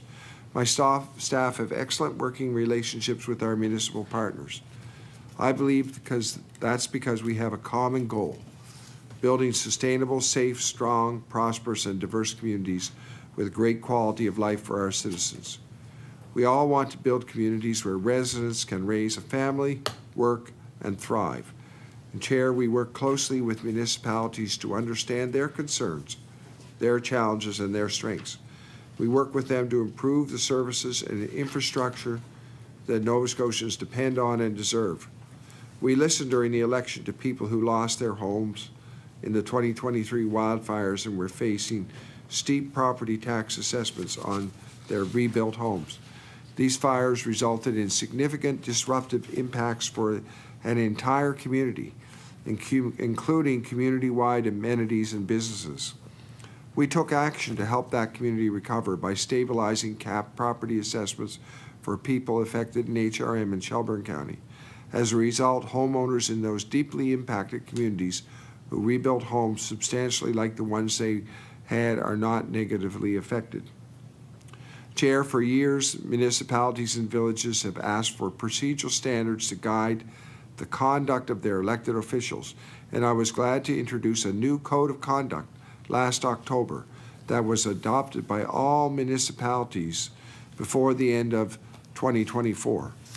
The Code of Conduct includes 40 guidelines under 14 categories to help guide municipal councils. It was developed based on recommendations from consultations and a working group in close collaboration with the Nova Scotia Federation of Municipalities and the Association of Municipal Administrators. The code covers more than a dozen areas, from gifts and benefits to handling of confidential information. We've also arranged for municipally elected officials to be trained on the adoption of the code. Already we've heard from new and returning municipal officials about how beneficial the Code of Conduct has been for providing clarity on their conduct as municipal officials. And now, Chair, I'd like to speak about some of the ways we're working with our municipalities to build strong, prosperous communities across the province. The Service Exchange Agreement. Chair, last March I signed a service exchange agreement with municipalities that will see an historic $82 million annual investment from the province, a $52 million increase over the previous program. The agreement resulted from hundreds of hours of consultations over 18 months working with municipalities. This is an important step in the work we're doing with municipalities. Chair, we will continue to work with the municipalities to implement the new service exchange agreement, and I'm proud of the work we accomplished and the impact it will have on growing and supporting communities across the province. As I've mentioned, the historic investments we've made to help support long-term growth of our municipalities is central to enabling and securing a bright future for our municipalities. Mr. Chair, we also have a growth and renewal infrastructure development program called GRID. In October, I was able to announce the launch of the GRID program, which was a commitment that was included in the service exchange agreement.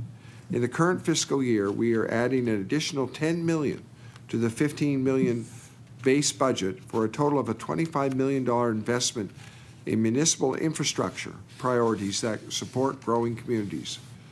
GRID was created to accelerate programs such as water, wastewater, stormwater management for housing development and sustainable growth.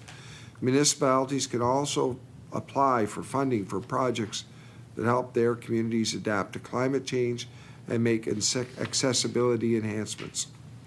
A great part of this program is that municipalities can leverage funding from other programs as their portion of other cost-shared infrastructure programs. This is the flexibility that municipalities requested.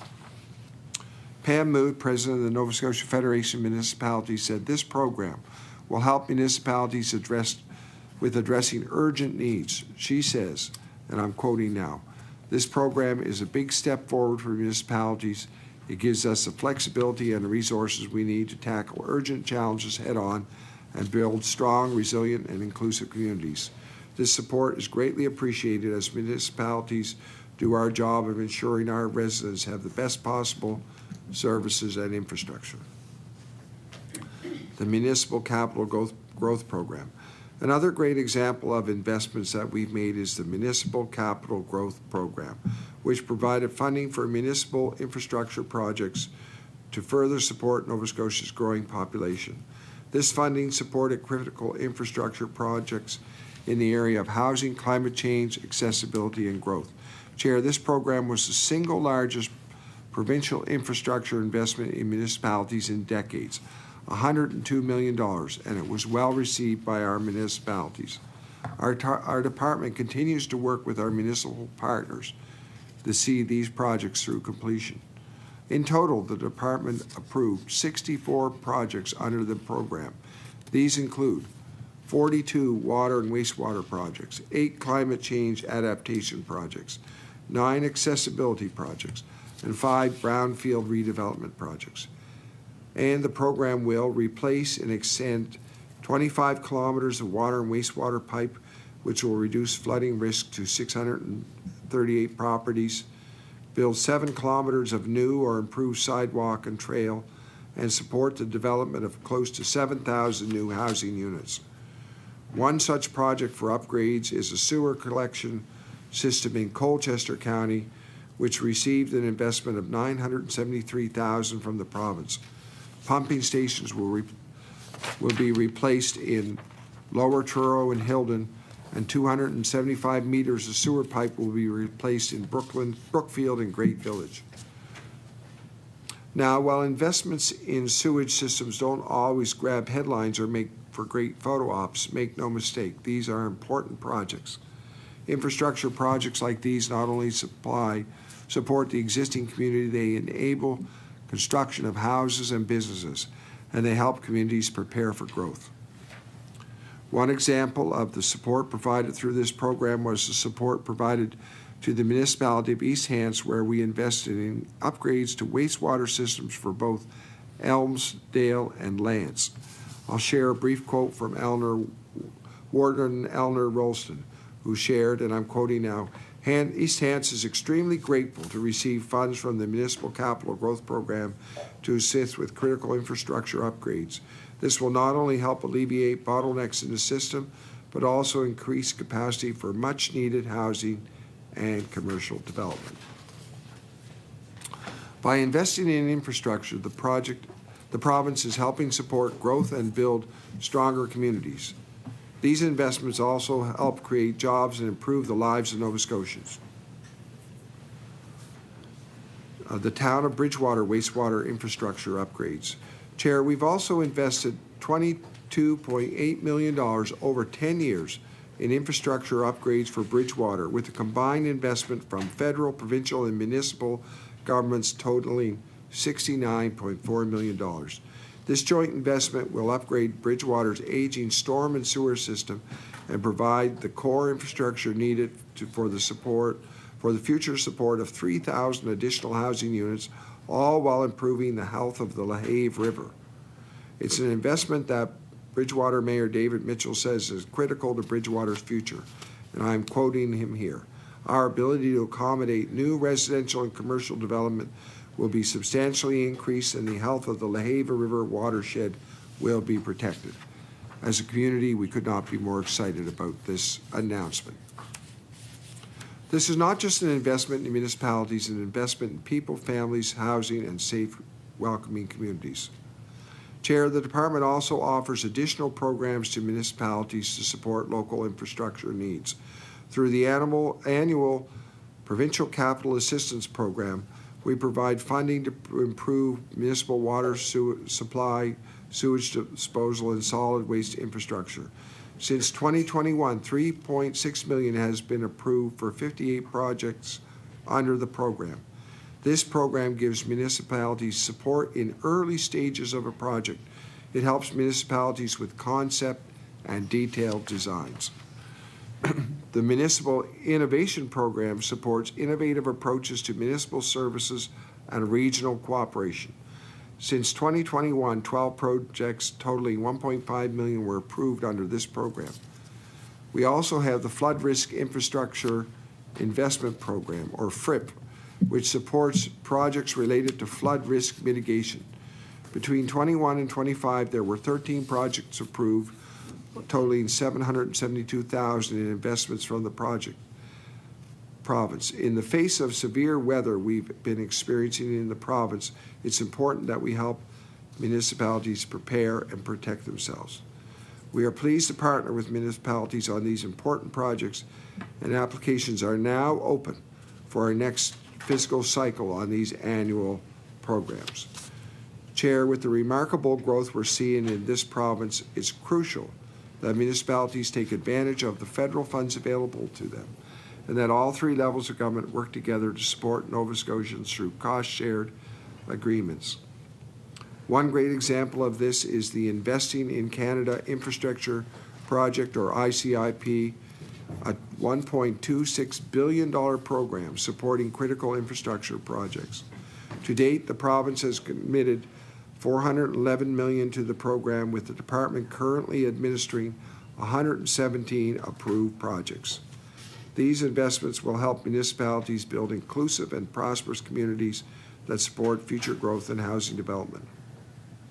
And while questions may be asked about the reduction in cash flow seen in this year's budget forecast, you can be assured that the money we put up for these projects under this program remains committed to these projects. Most ICIP projects are complex, multi-year projects, and there are a number of reasons why timelines for projects may change. The province continues to work with municipalities to adapt to these challenges and provide support through this program to ensure that municipalities can get the work done and achieve their goals for these important projects. Chair, municipalities also benefit from other programs that leverage federal dollars and are administered by the province. The Canada Community Building Fund transfers money from the federal government to municipalities through our department. Last year, I signed a renewed 10-year agreement that provides long-term, stable funding for municipalities. This funding helps municipalities build and revitalize public infrastructure, and it supports national objectives of productivity, economic growth, a clean environment, and strong communities. It can be used for a range of projects related to drinking water, wastewater, solid waste, public transit, local roads, culture, tourism, recreation projects, resilience, fire stations, and fire infrastructure. The allocation for last fiscal was just over $60 million. The allocation for 25-26 and 26-27 is $63 million. Chair, my department also holds responsibility for the Office of the Fire Marshal. The work of the Office of the Fire Marshal impacts every Nova Scotian. The Nova Scotia Fire Safety Act provides the office with the power to enforce the fire code, conduct inspections and investigations, and provides authority to municipal fire inspectors and chiefs. The Office of the Fire Marshal conducts inspections for provincial licensing and provides recommendations related to fire and building safety for more than 3,000 provincially owned properties. Chair, the office also supports local fire chiefs in determining the cause and origin of fires. Our deputy fire marshals are available to respond across the province and around the clock when asked to conduct fire investigations. There have been far too many fatal fires in Nova Scotia, and each one brings unimaginable loss for families and friends and loved ones. Effective April 2025, the province will be adopting the National Fire Code, aligning the province with the 2020 Nova Scotia Building Code regulations. The National Fire Code is a model code that is updated every 5 years through extensive public consultation and cost-benefit analysis. Fire safety, of course, also requires ensuring that Nova Scotians have the right protections and safety measures in place to protect themselves and their families. I would encourage every Nova Scotian to make sure that their smoke detectors work, have one in every room where someone sleeps and on all levels of your home, and replace them every 10 years. They save lives. Chair, in closing, I'd like to emphasize the importance of the partnership in everything the Department of Municipal Affairs does. Partnership with municipalities, with representative organizations, and with the federal government. To ensure a bright future for this province, we need to do everything we can to support our municipalities in their growth and to aid them in leveraging as much federal funding as possible to help them move forward on projects that make growth possible. And above all, we need to do everything we can to support Nova Scotians to ensure that through our commitment to growth, that Nova Scotians prosper. I would like to thank Deputy Minister Paul LaFlèche, my Associate Deputy Minister Valerie Potibungi, and Executive Director Adam Rainford, George Murphy and Hardy Stuckless for joining me here today, as well as the staff of the department for the tremendous work they do and support they provide me as minister. I'm very well supported, and they do a very good job in working for the province of Nova Scotia. Finally, with that, thank you for the opportunity to do opening remarks, and I'd be pleased to answer questions. Thank you, Minister. I recognize the MLA for Cape Breton Centre, Whitney Pier. Thank you. Thank you to the minister. I want to thank the staff for being here. Municipal affairs is something I care deeply about. So what I'm hoping is that this is going to be a good conversation. There's some questions I have, some of them for clarity, and some of the questions are because I believe heavily and passionately in them. So as the minister stated in his opening statement, the Department of Municipal Affairs and Housing was split. And so my first question for the minister, because I've been wondering this since the announcement came about, why were the two separated? Because I couched that in saying that at one point we had just a Department of Housing, then we came into Department of Municipal Affairs and Housing, and now we're back to just Municipal Affairs, and Housing is in a separate department.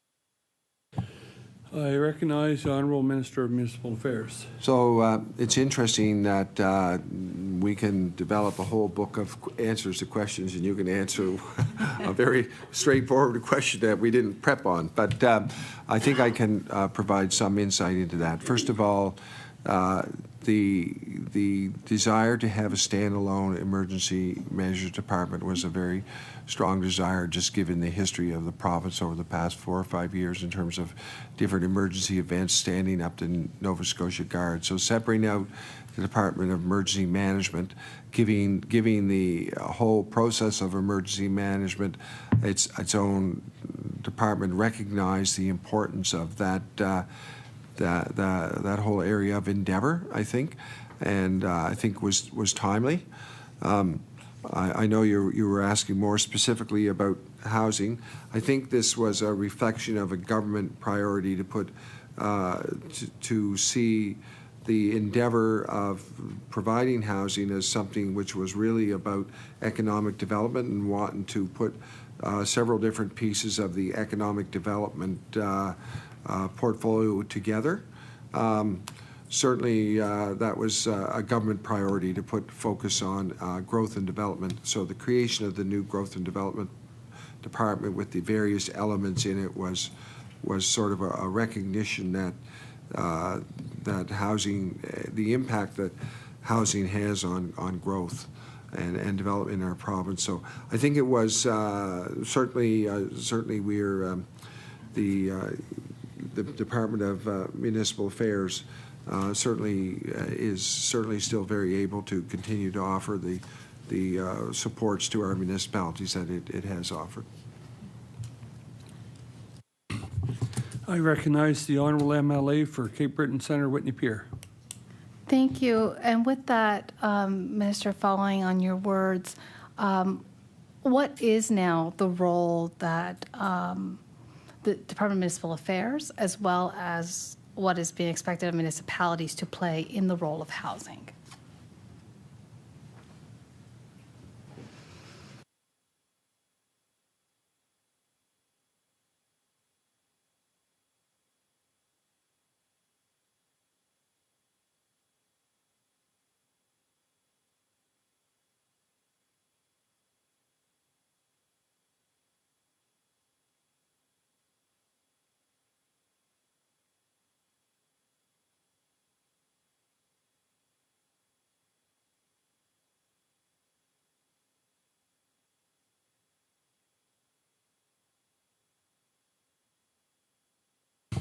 I recognize the Honourable Minister of Municipal Affairs.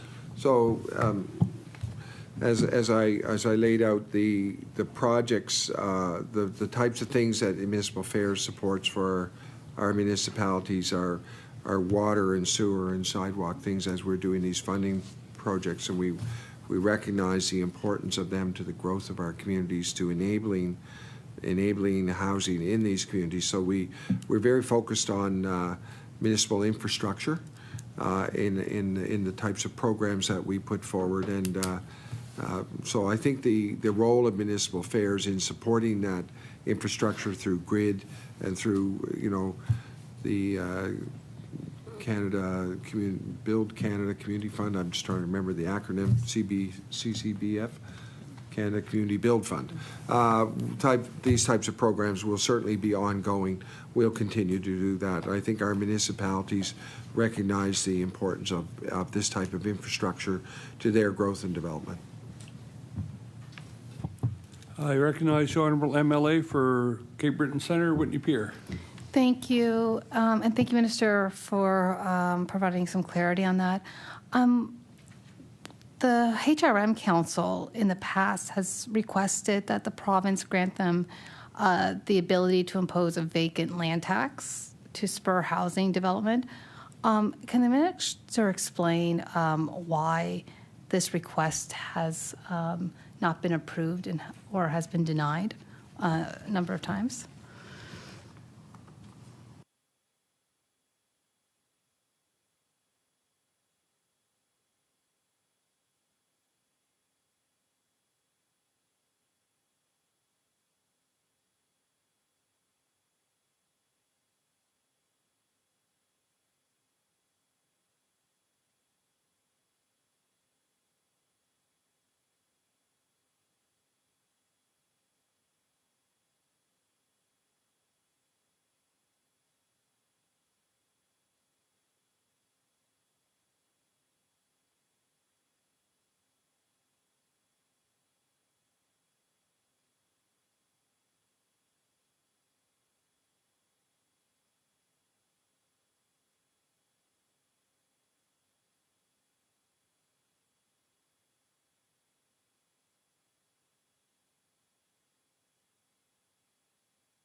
I recognize the Honourable Minister of Municipal Affairs.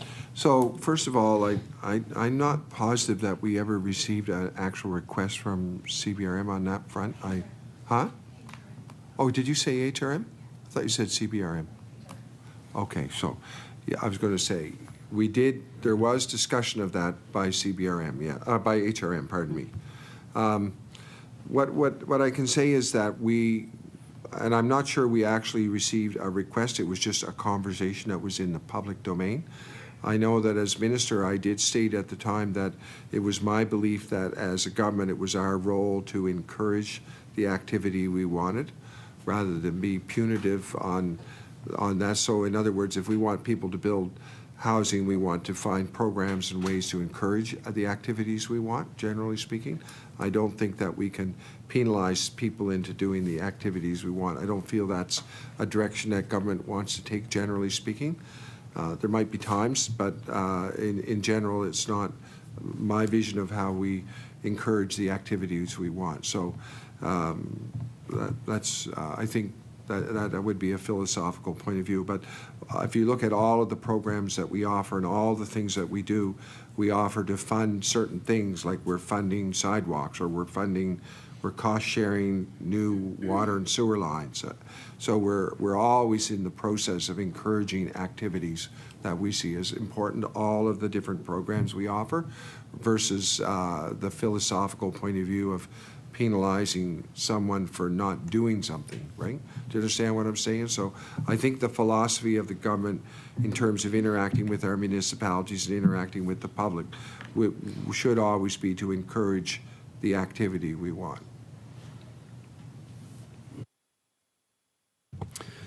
I recognize the Honourable MLA for Cape Breton Centre, Whitney Pier.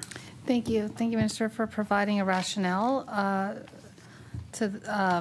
with regard to the vacant land tax. I would say that at some point, some lands remain vacant, including in dilapidated situations where they could be used for things such as housing. I think that's what municipalities like the HRM are trying to avoid, is having these dilapidated buildings or dilapidated lands within their communities, and start building on it, start using it for something rather than just leaving it there. And I think that's what their kind of idea is if you don't, we will start eventually taxing you for this vacant land, especially in prime areas where housing could occur.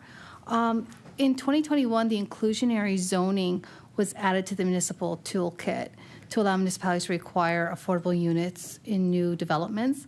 Can the minister confirm if any municipalities have utilized this tool? And if so, how many have used inclusionary zoning, and how many affordable units has this toolkit created?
I recognize the Honourable Minister of Municipal Affairs.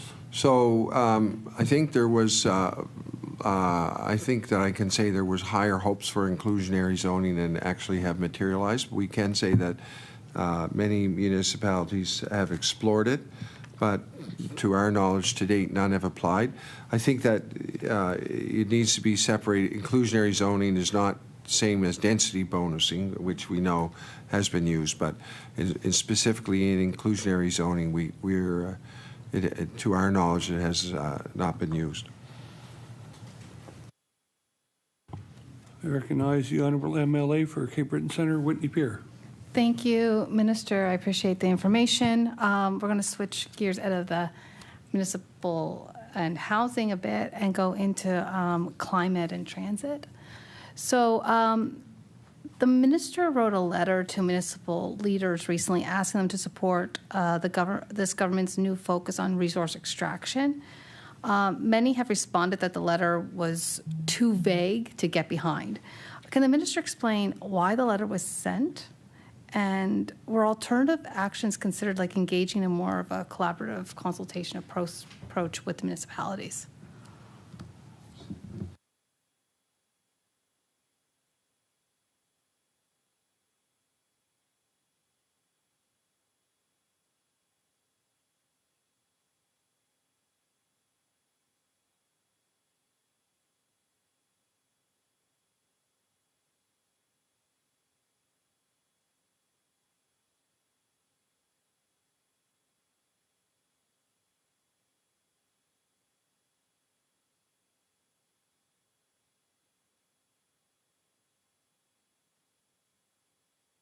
I recognize the Honourable Minister of Municipal Affairs.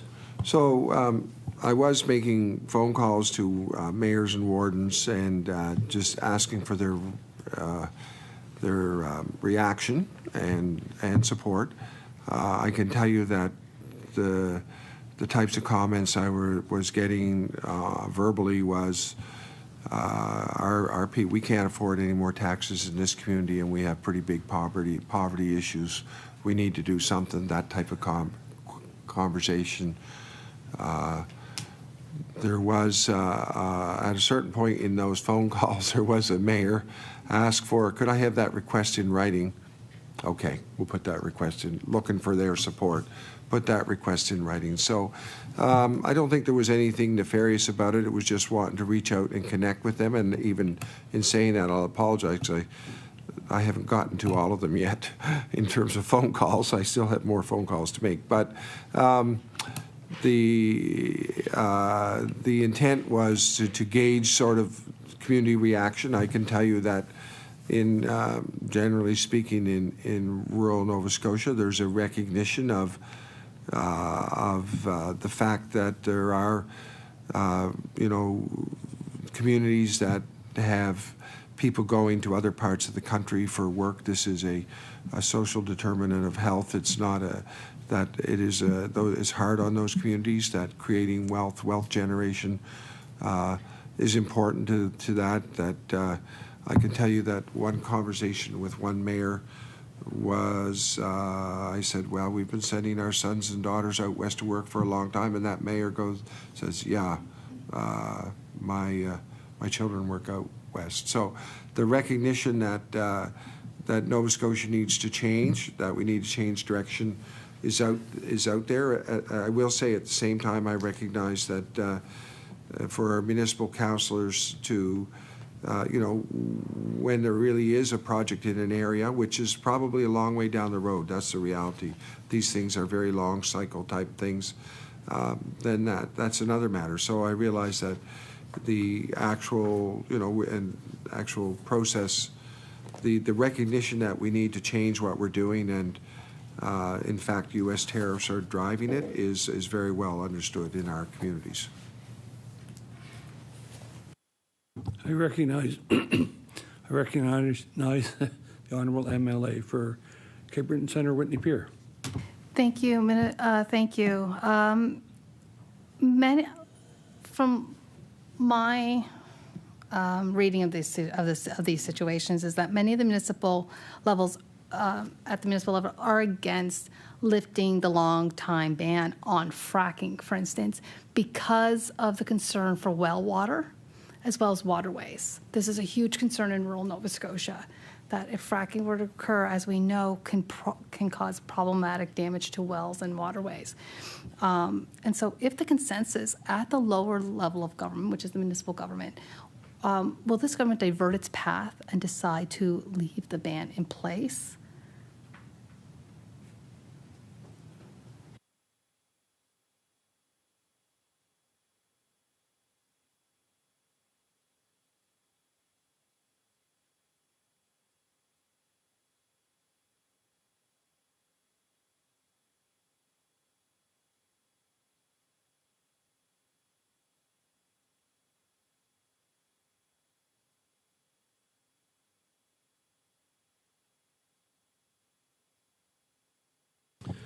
I recognize the Honourable Minister of Municipal Affairs.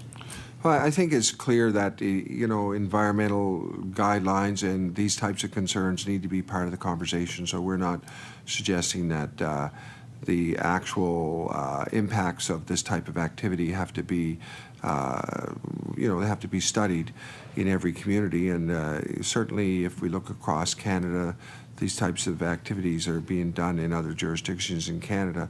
The reality is we're importing a tremendous amount of U.S. natural gas right now, and we do have reserves of our own natural gas and coal bed methane.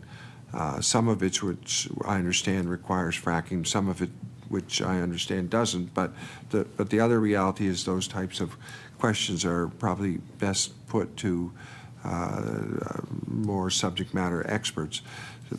As I said, we know that our world changed with tariffs, and there's a tremendous pressure on us to do what we can to change our economic fortunes. I recognize the Honourable MLA for Cape Breton Centre, Whitney Pier. Thank you. And with all the respect, I asked the minister and I asked the government to proceed with caution with regards to using the tariffs situation, because we could be, with the government trying to do, wanting to do fracking and other aspects, we could be harming other industries. We could also be harming Nova Scotians and causing problems with, livelihoods and as well as health. And that is the reason why fracking was banned, was because of health-related reasons. And wells were one of the driving forces years ago to ban it. So my question is, if the ban is lifted, what ability do municipalities have when it comes to approving or saying no to proposed projects in their communities? And that is the social license that is needed to operate.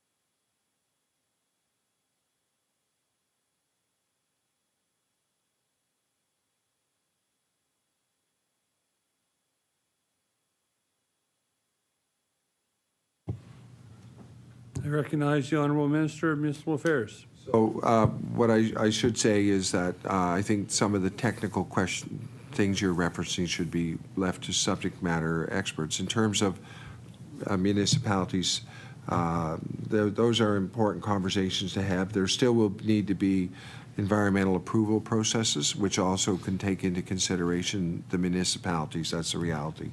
So there's and we certainly, any company wanting to do work would have to work with the municipality on these projects and have agreements in place to even start the environmental assessment processes. So we would be here to support them. The municipalities would play a key role in that. I recognize the Honourable Member for Cape Breton Centre, Whitney Pier. Thank you. I just want to pursue this one line of questioning a little bit further, and that is, if the municipalities did not provide the social license for for resource extraction. And the municipal unit decided against allowing a resource extraction. Would the Department of Municipal Affairs overrule them?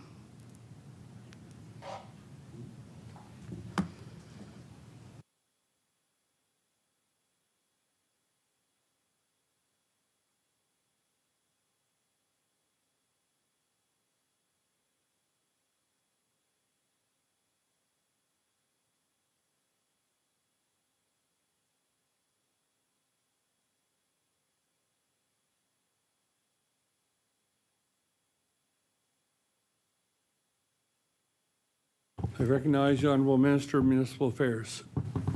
I think what I can say is I can't speculate on a future date, a future interaction between a municipality and the government. That would probably be, we know that any type of project like this probably is multi-years down the road.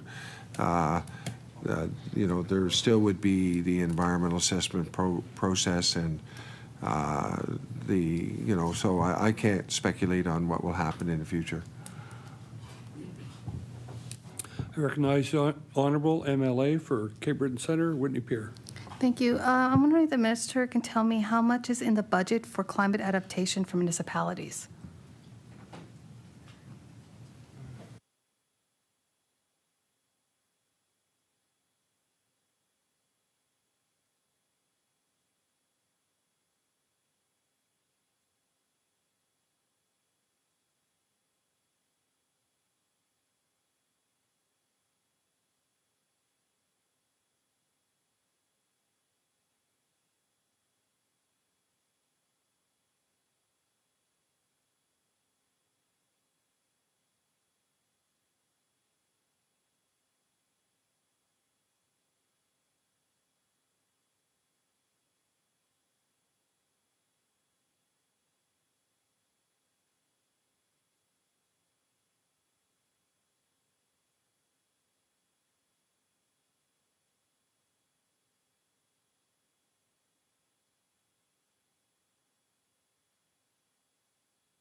I recognize the Honourable Minister of Municipal Affairs. It's a complicated question to answer because a number of our programs touch climate change. One is our flood risk infrastructure investment program, which is, I believe I mentioned that almost entirely could be considered a climate change one. At the same time, one of our largest programs, GRID Growth, which is a $25 million program for $15 million, which we topped up this past fiscal year for to $25 million. It has a climate change adaptation aspect to it. And I think it's easy to say that anytime we're funding stormwater, wastewater, then that's likely climate change adaptation too, because the amount of money that we're spending in Bridgewater, for example, to separate out the stormwater system and the sewage system, which was combined. It was a combined system, and a large rainfall event obviously would overwhelm the entire system and put raw sewage in the LaHave River. Like that project is I read that in my notes. I don't have a photographic memory, but it's like $70–80 million project, which is probably in reality climate change adaptation at its heart. So there's a wide variety of things that we're doing that I would call climate change adaptation. Mm-hmm. We can certainly, and my assistant here is highlighting a bunch of them. There's so anytime we're doing it, and I could read them off, but I don't know if you need them, read out, but anytime we're separating out water, stormwater and sewer, or rebuilding stormwater, or doing floodline mapping, in reality, we're doing adaptation for what we see in climate change. And what's been so difficult for us to deal with is these unprecedented, short duration, high intensity rainfall events. So where we have like 10 inches of rain in one night. And we've had that, and lives get lost when that happens. And so the other side of this is which is probably stepping over into the EMO side, but rebuilding this infrastructure after these events has been a massive investment by our government as well. So through the Disaster Financial Assistance Program, but I realize I'm starting to talk. That's the Minister of EMO now, not me. But it's built working on the same types of infrastructure. So there's a lot that we're doing. I don't know if we have it separated out precisely that way, but certainly the view that we have of it would be that way. I recognize the Honourable MLA for Cape Breton Centre, Whitney Pier. Thank you. And the minister can just table the document that he was referring to with regards to, I believe you called him your assistant, just that was highlighting the information. That would be great. Minister, last year the minister would know that the responsibility for the coastal protection was downloaded onto the municipalities. Can the Minister for Municipal Affairs outline the rationale for why this matter became a municipal issue and not a provincial act and a provincial responsibility?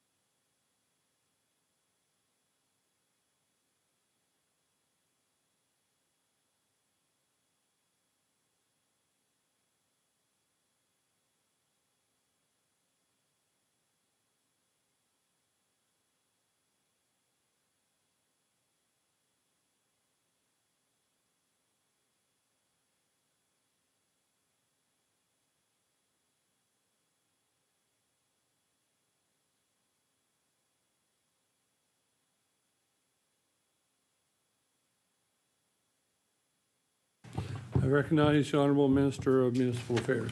So the Coastal Protection Act was passed in 2018. The previous government did not enact it. I think because of a challenge that we recognize as well, and that is it's very difficult from an office building in Halifax to make a decision on thousands and thousands of properties. The reality is the municipal leaders and local communities know their own communities best, and these properties, the coastal properties, need to be how they're used actually is unique to each one, and 100 meters from one property to the next, the circumstances could have changed. So there's no way that we could from downtown Halifax decide or create one rule that would apply to every one of these properties across the province. It's very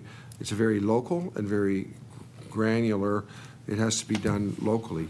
But I will say that we work very closely with our municipalities. We're doing, and we don't have it all finished yet, but I think by 2027 we'll have floodline mapping done for the entire province. We're trying to provide our municipalities with the resources to make these decisions. There's also additional resources available, public coastal hazard map showing a 2100 flood scenario. In other words, we recognize that ocean levels are rising. There's many other tools that we're providing for them, but the simple fact is that as you know, you may know, the member may know, being formerly a municipal councillor, even the decision to change the zoning on a piece of property requires municipal meetings and public meetings, and all of those things are important. And the resources to do those, the systems to do that reside in our municipalities. So this is a recognition that they had the resources to have these types of meetings, to have the processes in place to make zoning decisions, and that they had the expertise and they know their communities. So this was a recognition of how unique and how quickly our coastline changes. In one place it can be highly erodible and very flat, and then it can immediately be very short by rock and very high. It just changes very, very rapidly right around the province. So this was a recognition of the challenges of making a decision from an office building in Halifax, when in fact every single property deserved to have consideration of how should it be dealt with. I recognize the Honourable MLA for Cape Breton Centre, Whitney Pier. Thank you. I think the minister and I are going to have to respectfully agree to disagree on it because, as you mentioned, my time as a councillor, and as a former councillor, I can tell you, municipalities are stretched very thin, and the one thing that things that they kind of dislike happening to them is getting things downloaded on them that create more complexity and more strain on an already stretched system, because many of them don't have. HRM has great resources. CBRM, is not at the HRM level, and then there's every other municipality in between, right? That have some of them have very varying degrees of resources available to them. So I guess my next question on that is, how many municipalities in the last year have adapted coastal protection measures?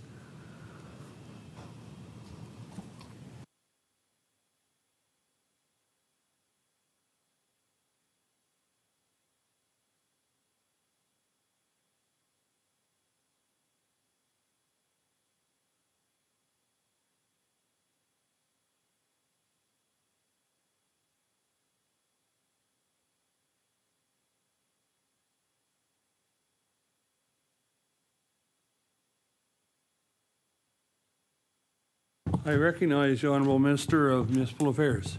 So first of all, we're certainly, your comment is correct. There's 49 municipalities. The degree of strength of each municipality certainly varies. The reality is that zoning is a core function of every one of our municipalities. It is a core municipal responsibility, zoning. So the other reality is that this is the Coastal Protection Action Plan that you're asking about is a core responsibility of environment and climate change, and that they are seeing this forward and working with our municipal partners on this. So in terms of that, I believe that just knowing that this process here follows the alphabet, you already had environment and climate change up here in this. So I will just defer to the Department of Environment and Climate Change on where they're at and where each municipality is at. I recognize the Honourable MLA for Cape Breton Centre, Whitney Pier. Thank you. I just assumed that as the minister, that would have been with the department, that information would have been with the department, and I will be sending a letter to the Minister of Environment and Climate Change. Keeping on climate change, but going more into the transit system and how transit can be an effective tool to combat climate change and to limit our footprint in the world. I'm wondering, the climate plan released in 2022 committed to increasing access to community transportation and electrifying public transit in partnership with municipalities. I'm wondering, as the Minister of Municipal Affairs, if he could outline what the step, if he knows what steps have been taken to achieve these two commitments.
I recognize the Honourable Minister of Municipal Affairs.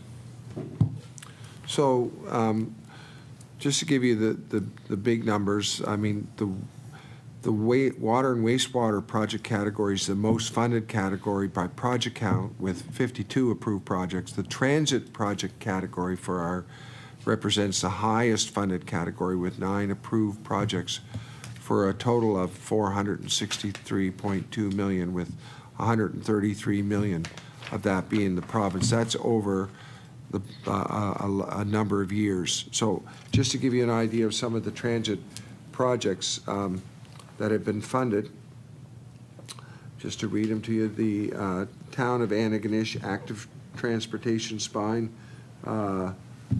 with the provincial share of $1.358 million. Town of Yarmouth multi-use pathways, $778,000. Ragged Lake Transit Center expansion and fleet electrification for HRM. Provincial contribution of $37 million.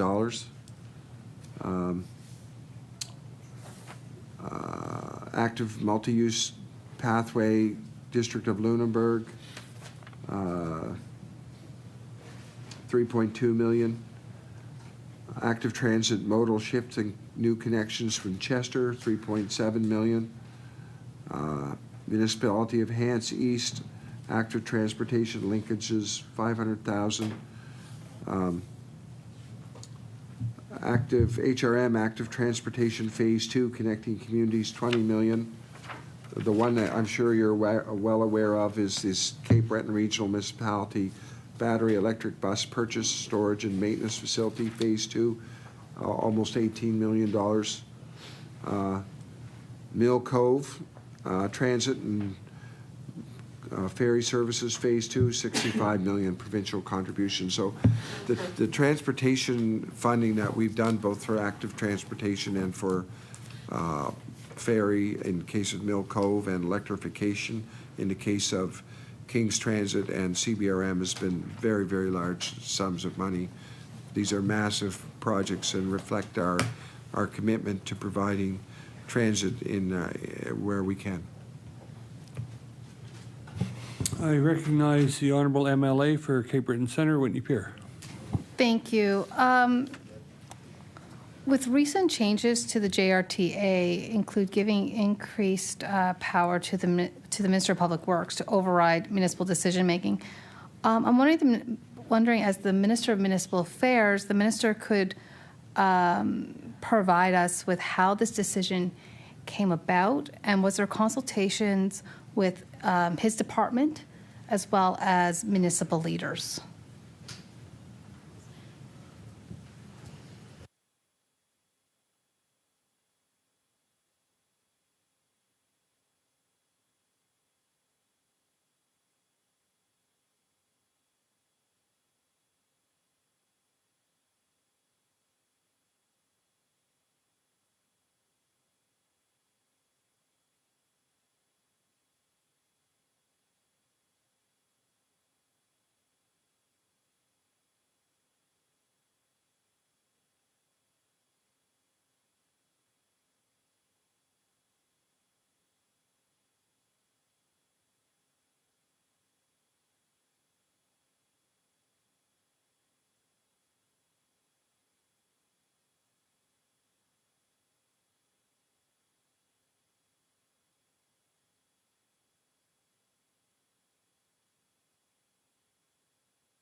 I recognize the Honourable Minister of Municipal Affairs. So the Joint Regional Transportation Agency, as the member knows, is something that is managed through Public Works, and certainly has, I would say, is a leader in the nation. We are being leaders in the nation on that whole JRTA effort to bring different groups into coordination, which have never before talked to each other, even such as the airport and the bridge commissions and the port and HRM.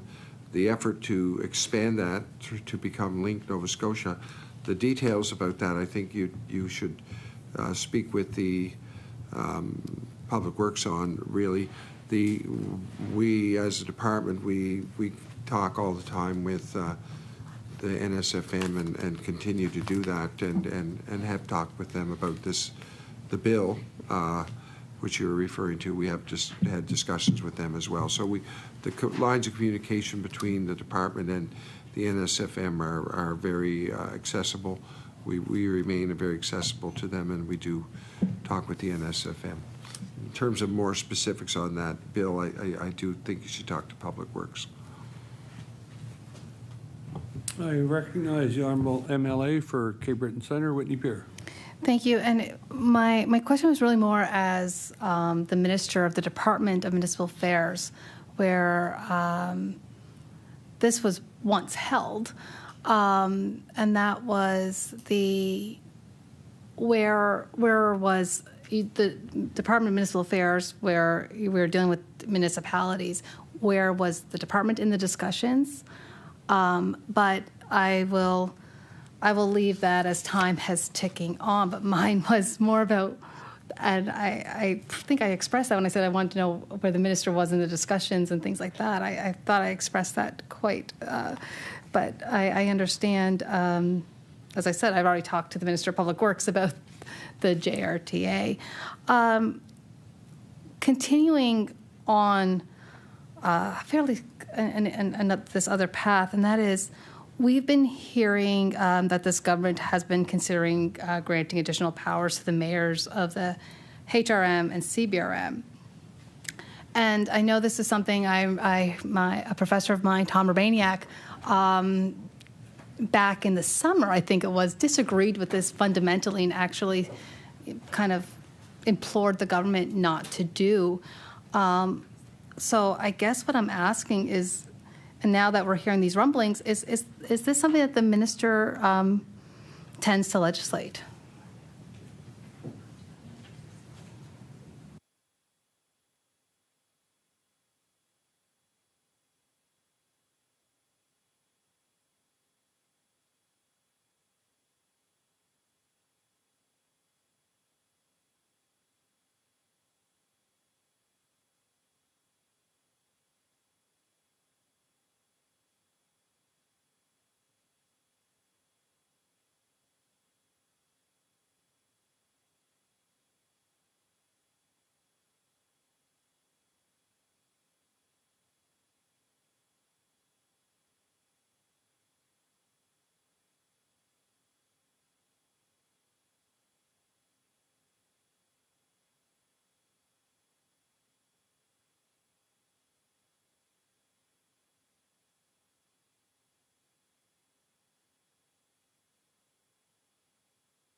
I recognize the Honourable Minister of Municipal Affairs.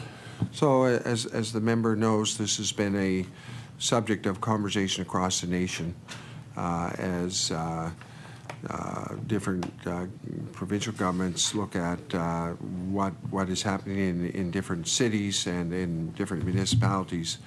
It's certainly, I would say, I think that residents, I think, need to know that when they elect a mayor that presents a vision for a community, that there's some ability by that mayor to drive that vision forward. I'm not sure that you know, that's something that matters to me. I think it's about democracy. But and we're certainly aware that this is happening in other jurisdictions. So what I can say is that we look forward to having continued conversations about the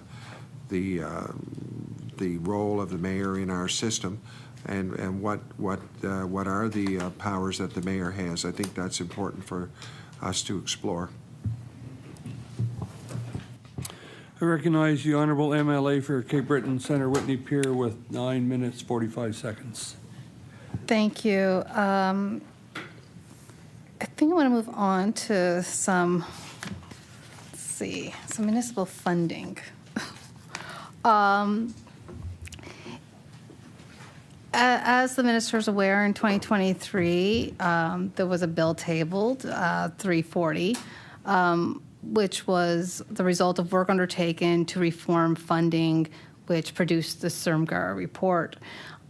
It included, and within the bill, it included a revised formula. I'm wondering, how does the revised formula account for recent projected population growth, and does it make good on a promise for doubling the funding to the municipal capacity grant when this government came into from that promise when the government first came into office in 2021?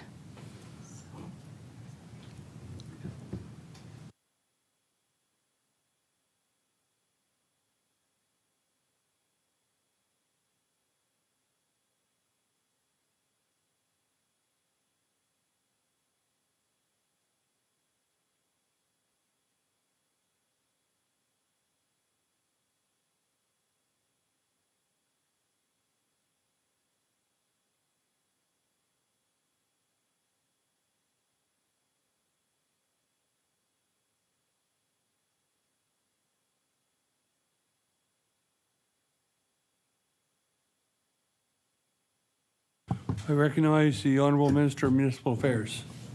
So, yes, this is getting into stuff that happened a couple of years ago. So we had committed to double the funding to the Municipal Financial Capacity Grant, which we did until the new MOU was signed. The new MOU saw, I would say, if I do my math right, more than a doubling. We went from a $32 million commitment to a $80 million commitment. So we did, in fact, more than double the funding to our municipalities. In terms of the formula, what the members should know about the Municipal Financial Capacity Grant formula was that it is a formula that was created by and owned by, it's not our formula, it's the NSFM's formula.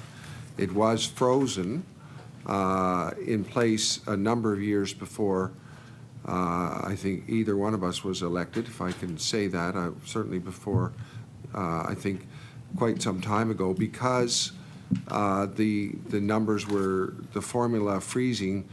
The reason it was frozen at that time was because CBRM was seeing in the formula declining numbers. That's the reality. The formula. So we've committed to going to the formula remains the same.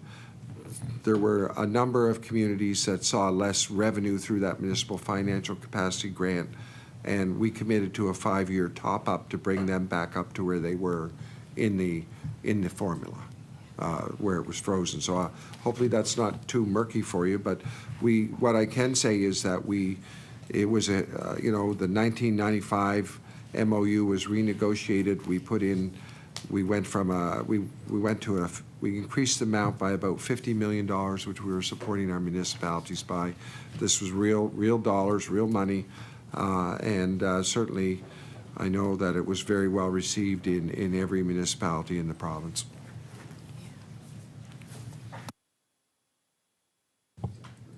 Thank you. I recognize the Honourable MLA for Cape Breton Centre Whitney Pier with 5 minutes 38 seconds, and reminder that we should be speaking about the current budget, not last year's budget. Thank you. Thank you, Chair. And I think it's appropriate to ask why certain things are not in budgets, in and out of the budget. And so, in that CIRMGAR report from 2023, it was a recommendation that education would be removed from municipalities and put back to the provinces, to the province. My question is the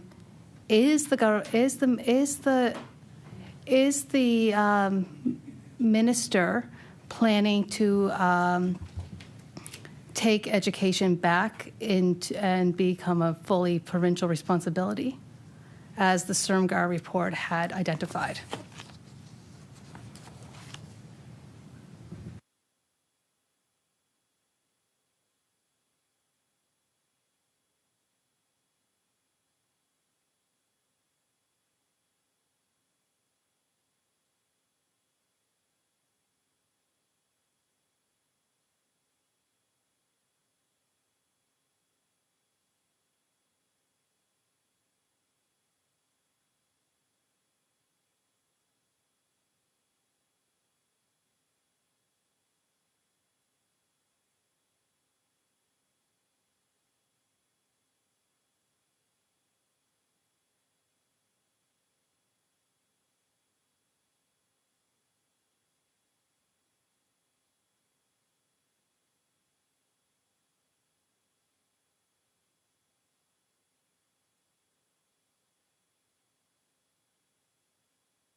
I recognize the Honourable Minister of Municipal Affairs.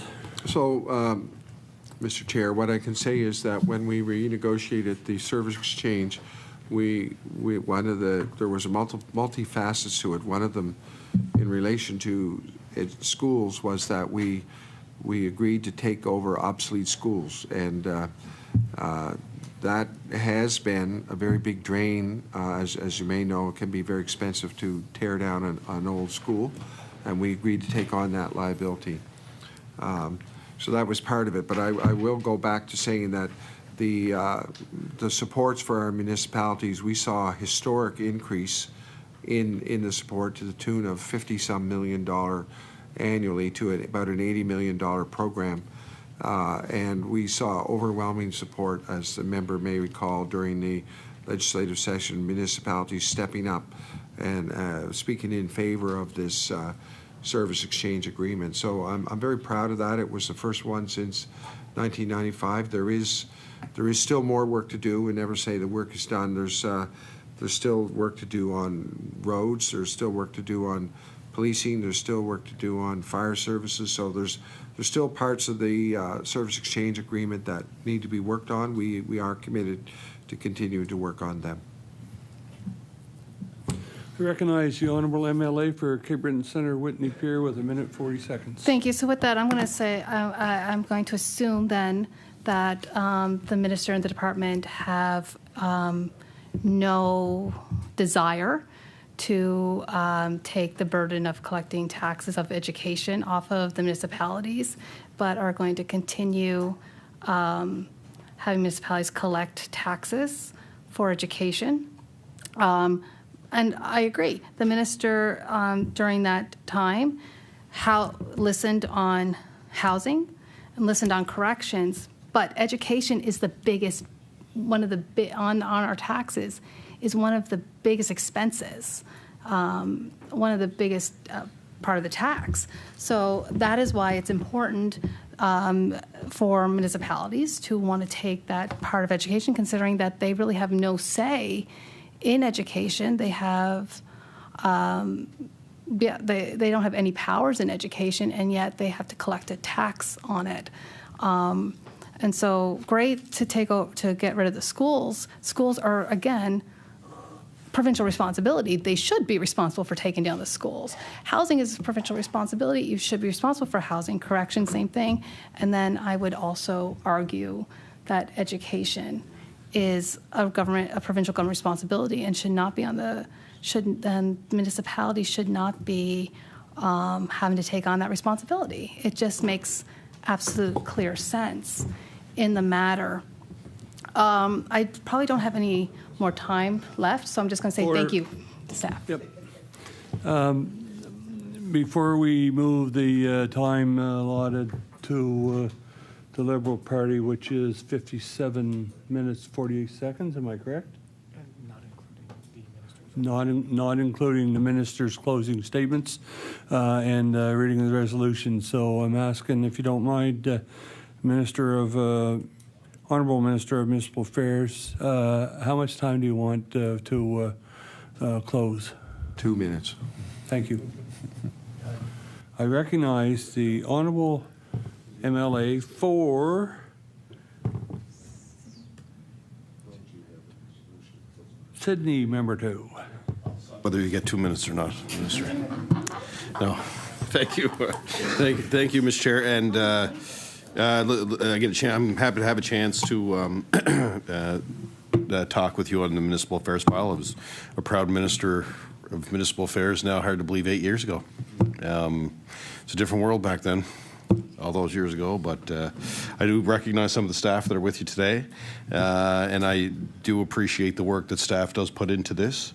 To prepare the minister for estimates. And I said this today, and I said it last night too as well. I said that there's a piece of legislation on the floor of the House right now that can fire staff without cause, and it should be repealed for the sake of staff. I say that to every department that I've given questions to since the last couple of days. So, municipal affairs. So, I have a bunch of questions. I don't know if I'll use the full hour, but I do appreciate the relationship that we have with municipalities across the province. Former councillor myself, so with CBRM, so I understand the important work that they do, and it's an evolving relationship. You had the MOU that was signed. We had some concerns around that with CBRM, based on the fact that they're just not Truro. Truro's a beautiful community, but a tenth of the size. I'll give the minister a chance to respond to that, because we were talking about that in the finance side of this. But I'm going to get right into the resource development. So there was some concern that was expressed by the municipalities because the letter went out, or request went out asking for their support, and the NSFM came back with some concerns around a lack of information. So my first question is, were they consulted before that email went out, and will they be consulted moving forward in resource development?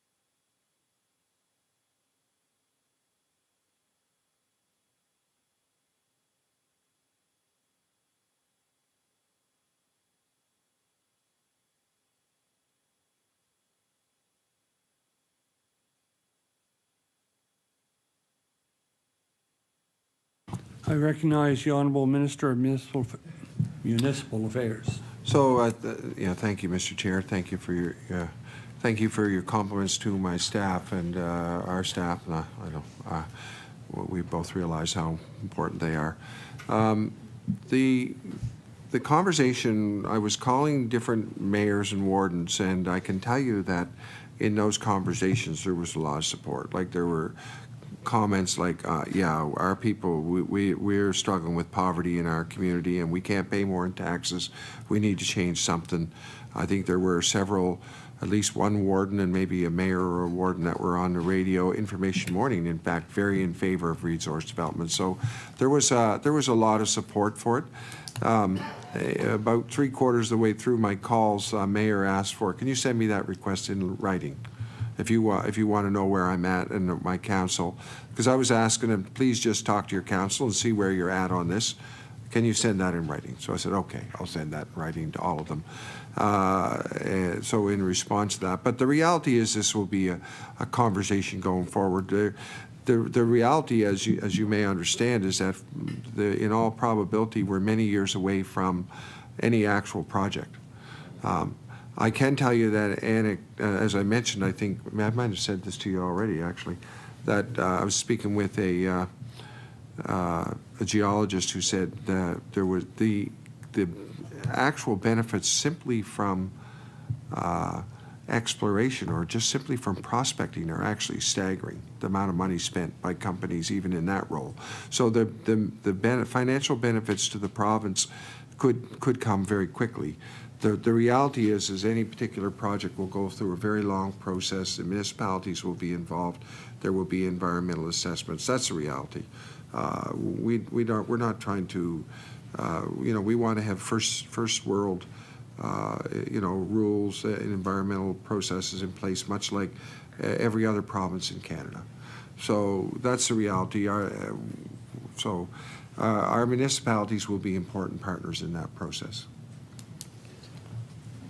I recognize the Honourable MLA for Sydney, Member 2. Thank you, Mr. Chair, and thank the Minister for his response. And he's right, the municipalities are going to have to play a big role in it. I use the potential development in Coxheath with copper. That land is controlled by the CBRM. They would have to make some decisions around lease or sale of land. That's something that has been talked about at home. And I've seen firsthand myself the support that you receive. Little Narrows is a great example. That mine was open for years. It's a big part of their community. And then it closed for a while, and, knock on wood, I know a lot of their product goes to the States. I was a sales rep there many moons ago before I became a politician. And they do matter. These are big jobs, and they can provide a lot of tax revenue, not only to the municipalities, but to the province as well. But I guess that's kind of my question. My next question is, so how do you see the department working with a scenario where the municipality owns land? So you have a developer that wants to come in and spend, and you're absolutely right when you say that. It's the same with the offshore too. These are monstrous amounts of money at times where companies will come in and they have to pay up front to the province for reclamation costs, and that's all tied into our Mineral Resources Act. But how do you see the province in a situation where a municipality owns land, but you want the development? Would you force the municipality to, give up the land in the event that a development was coming to the province?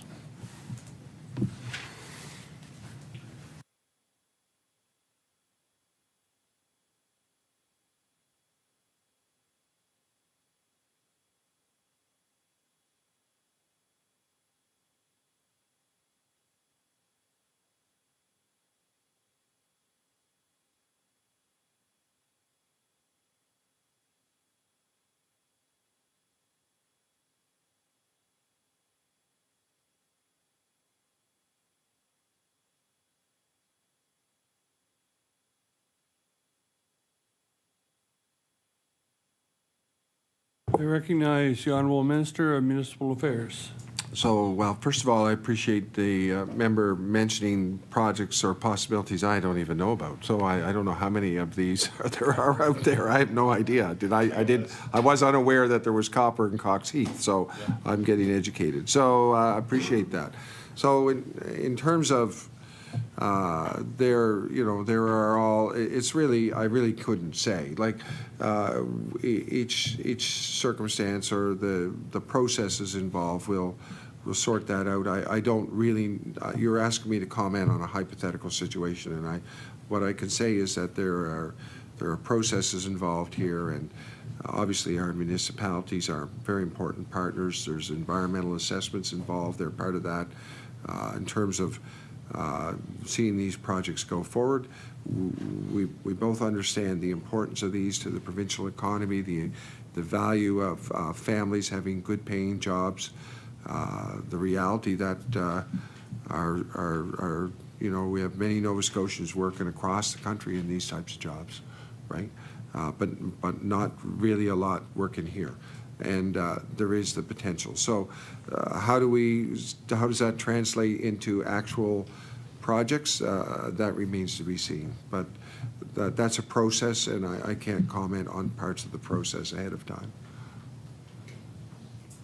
I recognize the Honourable MLA for Sydney, Member 2. Thank you, Mr. Speaker, and I can appreciate that. I just think this is where, in my experience when I was in with the mining side of things, when you're having these conversations with stakeholders and municipalities, this is what you're going to run into, right? You're going to run into, like, whoever's in government. They're going to run into a lot of these scenarios where they don't control the land. There's going to be negotiations between a particular community and a potential company, and the province is going to potentially have to play a role. There's some former councillors around the table, so it wouldn't be lost on them. I think the best thing the province could probably do, and it's not your department, Minister, I'll just say it, is do the geological survey over the province, find out, like we did in the offshore, find your best potential, grid that out, put it out for bids.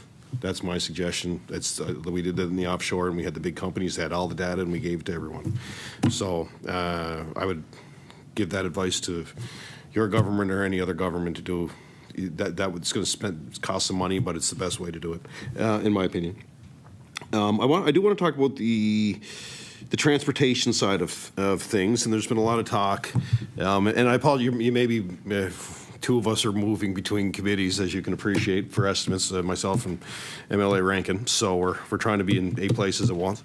But you may have talked about this with my colleagues around this issue around the transportation, the new legislation that came through. There was some concern. I was listening to CBC this morning. There was some concern coming from the NSFM about some of the wording that was in that, the fear that they would have to cover the cost of a project or a road or a piece of infrastructure regarding transportation. So if the minister wants to comment on that, I believe you may have said that you're willing to look at some wording changes. I may be wrong in saying that.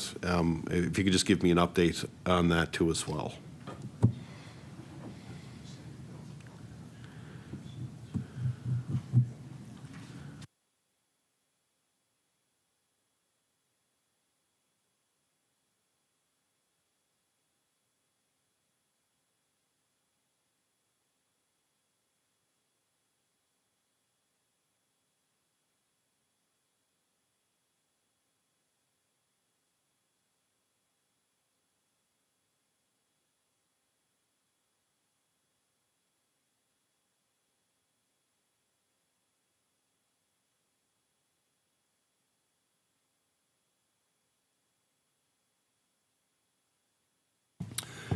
I recognize the Honourable Minister of Municipal Affairs. So this is a Public Works bill. There is a small piece of it that is municipal affairs, as you may know. But I can confirm Public Works has been talking with NSFM, and in terms of the bill before the House, I think that I would say you'll have to let that process work out without. I could comment on it, but I might be wrong too. So I do know that Public Works is in the process of discussions, has had discussions with NSFM. I think those are ongoing. I recognize the Honourable MLA for Sydney, Member 2. Yeah, thank you, Mr. Chair, and through you to the Minister. It's tough because there's 2 situations where you were actually kind of put on your heels because of decisions that were made in other departments without consultation, and that's, that I can appreciate that it's a different department, but again, it goes to the argument around, you're making some changes and the government's making investments, and there's lots of things that we support in the budget. But the theme really, for me in this session has been the amount of times that governments had to kind of walk back because of no consultation. Mi'kmaq again today came out, no consultation on fracking or uranium, right? Like I call them unforced errors. I think it's important to talk to people. Here's a question that you probably did not receive.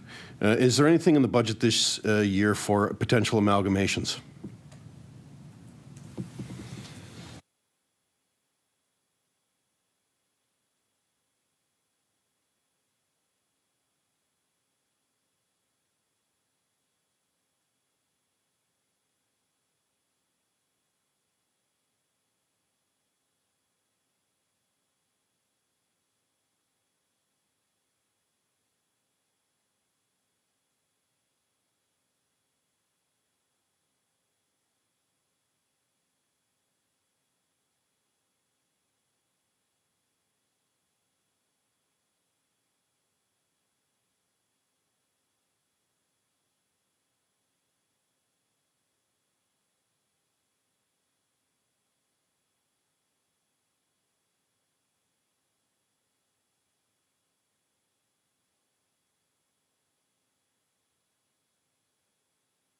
I recognize the Honourable Minister of Municipal Affairs. Yeah, we certainly, and I would say yes, the answer is yes. We have a municipal innovation program that municipalities can apply for, and it really could cover a wide range of possible projects, but it isn't, it's not real prescriptive, so it's not necessarily about, it could be about investigating municipal amalgamation or consolidation, but it could also be about how a municipality could work with a neighboring municipality on garbage collection, or any kind of possible way that a municipality might work with its neighbors, such as on transit or even on water and sewer, right?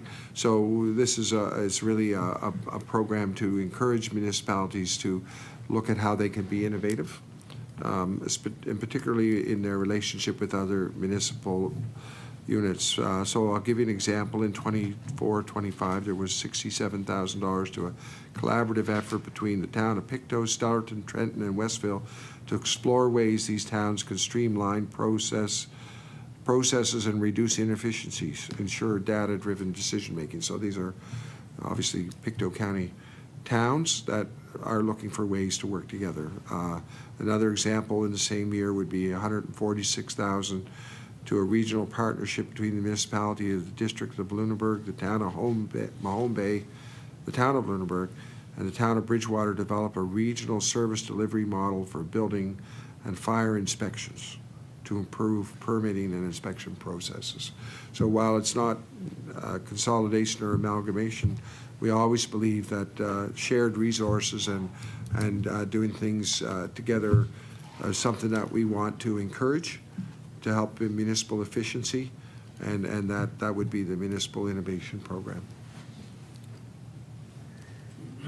I recognize the Honourable MLA for Sydney, Member 2. So if I asked, through you, Mr. Speaker, so if I asked the minister, is there any amalgamations on the horizon, I probably won't get an answer right now. No, it's okay. It's okay. I'll ask that later. But I think it's an important question because it's been something that's been talked about for years, right? You'll get into situations where we were into a few potential ones. I know that Antigonish was a very,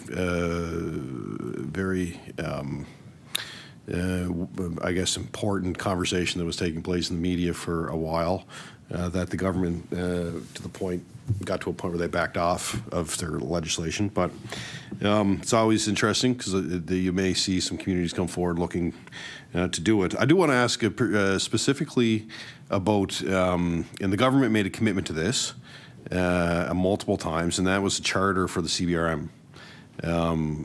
Something that's been talked about for years. CBRM was created essentially on the same day as Halifax as a regional municipality. I didn't have my license yet then, Minister, but I had an uncle who was a councillor who was heavily involved with it, but back in 1995. But it's something that we started a process when I was Minister. That's how long this has been talked about, where we had community engagement and consultation. So my question through you, Mr. Chair, to the Minister, are you looking at finally getting that charter done for the CBRM?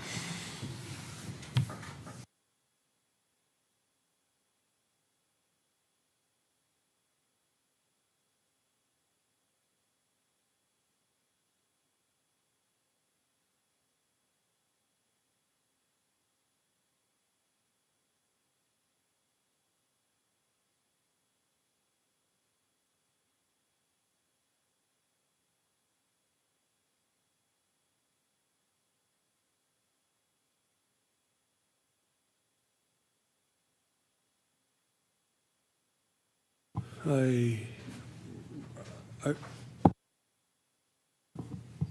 recognize the Honourable Minister of Municipal Affairs.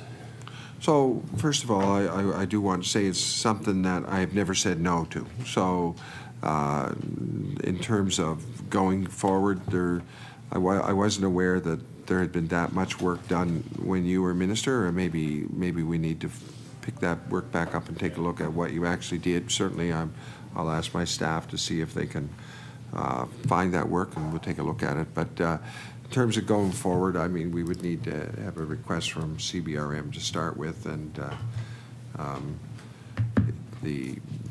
can't, other than that, I can't say any more. Recognize the Honourable MLA for Cape Breton, or I'm sorry, Sydney. For Cape Metropolitan. Breton. For the Liberals, yes, indeed. No, listen, I can appreciate that. We started a community consultation years ago where we brought the community into the CBRM. Mayor Clark was the mayor at the time. And it was a good conversation. It just talked about the community, and there was some feedback. So the CBRM may have some history on it. But, you know, the CBRM is now one of the fastest growing communities in the province. And, you know, you're talking about it at a time when we were just kind of in that kind of stabling out of population. So I hope that the CBRM requests it, and I think that it's important for the CBRM. Again, this was always kind of one of my big parts of the debate through you, Mr. Speaker, to the Minister around Bill 340 and the negotiation of the MOU, is that CBRM is so much more significantly larger than the communities that it was classified in with that bill, and they're wonderful communities that just don't run public transit. They just don't have the same level of service that they have to provide. Their population maybe 10 to 15,000, where CBRM is now north of 100. So, you know, the whole history of the CBRM was based on, you're going to be a super city like Halifax, so you're going to amalgamate at the same time. So I hope that they can continue to find ways to grow and for the government to support them. So I do want to talk about transit because transit is a huge thing for the municipalities. And I know that over the years there's been different programs that government has implemented for rural transit. We were involved with that in our time. I know this government has done the same thing.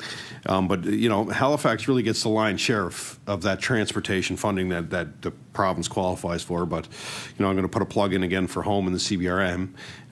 You know, I think Halifax gets to the tune of $50 million towards transit. What are you looking at to support the CBRM and the other communities outside of Halifax to help support their transportation systems?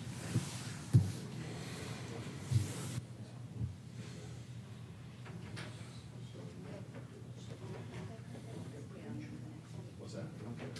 Get federal money. Yeah, it's federal money. We got $2 million from Kelly. You're lucky you got that.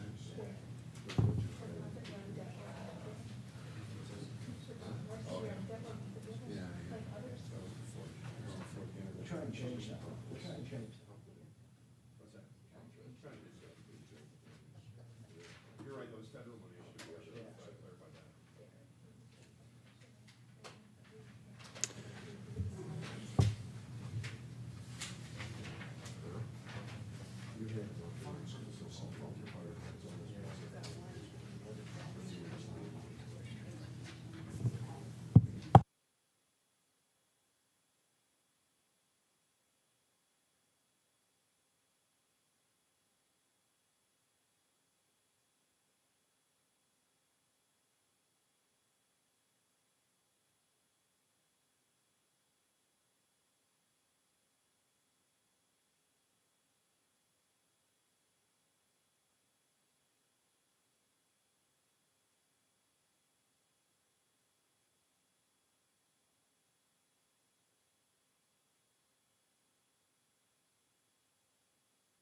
I recognize the Honourable Minister of Municipal Affairs.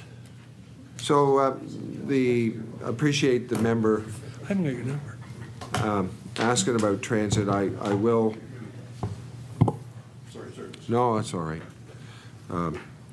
So we have, I mean, through ICIP, over the last number of years, we've invested in substantial amount of money in transit. So I do want to assure the member that Cape Breton has not been forgotten in transit. There's a $54 million project for battery electric bus purchase and storage and maintenance facility. And the province is into that for $18 million. It's federal provincial cost share. So it's a very significant project. You're correct, there's more, of course, in HRM too, there we have invested in things like Mill Cove.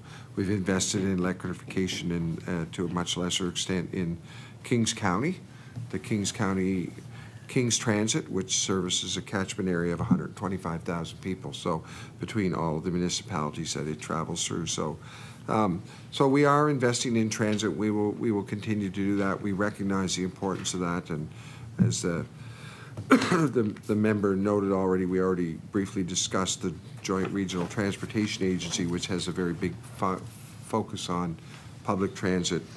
And we are hoping that through Public Works, the JRTA, or the new Link Nova Scotia, will be able to further access the Canada Public Transit Funds.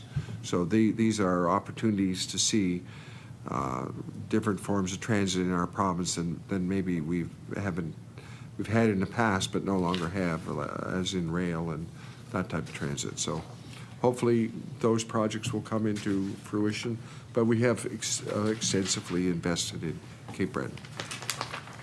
I recognize the honourable member from Sydney, member 2.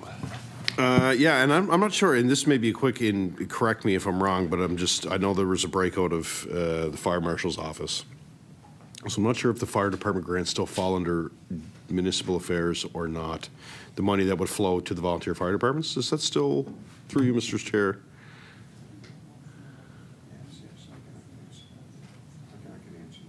I recognize the Honourable Minister of Municipal Affairs. So the Emergency Services Provider Fund, the ESPF, which was an important fund, is now managed by Emergency Measures Office Department, right? Office of the Fire Marshal still resides with the Municipal Affairs. I recognize the Honourable MLA for Sydney, member 2. Yeah, thank you. Thank you for that, through to the Minister. I was going to put a plug in for that program. That helps a lot, as the Minister would know. Coming from his community, volunteer fire departments play a big part in the support they provide. And even in the larger municipalities, there's big rural components. The same in CBRM. You know, I could sit here, Sydney River, Dominion, Waterford, Coxheath, Westmount, like they're all volunteers, and it's you know, it doesn't get easier in the journey of trying to support you know, these fire services. People really step up to protect their community. So I always say, you know, we doubled the grant when we were there, and I know this government has put more in, and I hope that that program is still healthy and still accessible for as many fire departments as possible. I'll just go into my next question here. What do I want to ask? Here's, I guess my question, again, this would be emergency management, though. I was going to get into weather events, but that's no longer with municipal affairs. Here's a question I have. For years, we've talked about the MGA review. It is like the greatest story of the Department of Municipal Affairs, Mr. Speaker. It's and one of the things that I always talked about with, and it's more of maybe your thoughts. If you think it's a hypothetical, that's okay too. But if you want to give me an update on the review of the MGA, is that ongoing now? And as part of it, I've always argued that for the larger municipalities to give them the flexibility to elect at large instead of one councillor per district. It was a big conversation at home. You can't do that now under the MGA. But can you give me an update on the review of the MGA and where it's at this point?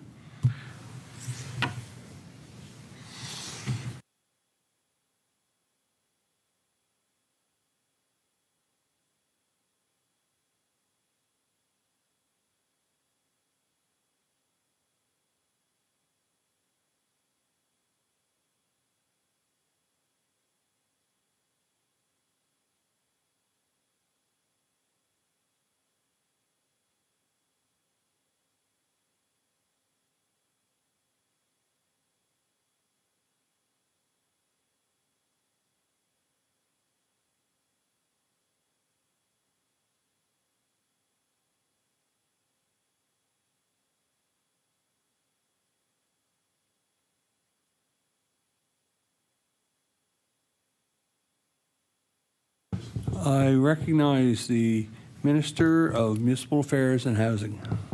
So the Municipal Government Act, I would call it a living document. Like the almost every session of the legislature for the last time that you and I have both been here, there's been some amendment to the Municipal Government Act. It's constantly being amended as we have new understanding on new issues or see things in different light or feel the need to make changes. So we're not hesitant at all to make changes to the MGA, and we'll continue to do so. I recognize the Honourable MLA for Sydney, Member 2.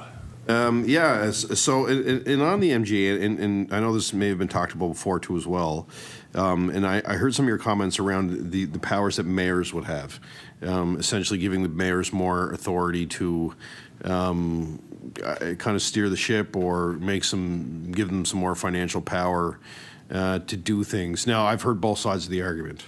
I've heard that, the mayors have a mandate and maybe, they should have it, but I also hear the other side of it from elected councillors who say, well, then if you're going to do that, then why are we here? I guess my question is for this budget this year through you, Mr. Chair, you're looking at some of this stuff. You're looking at giving the mayors more authority. Have you done consultations with the municipalities in looking at providing extended powers to mayors?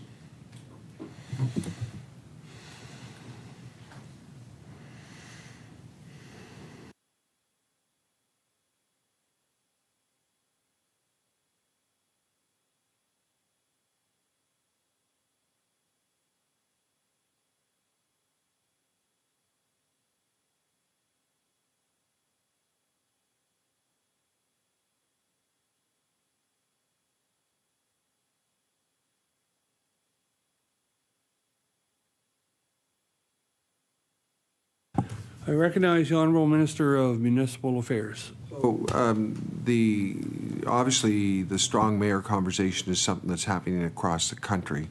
We're not immune to conversations across the country. And we've heard it from different jurisdictions. I guess what I can say is that I'm interested in the democratic process I would like to, I think the public would want to feel that a mayor has some ability to drive forward an agenda. A mayor versus individual councillors. You mentioned councillors that represent an area or councillors at large. That's another question. But in reality, when someone puts their name forward to be mayor, they are presenting a vision of a community.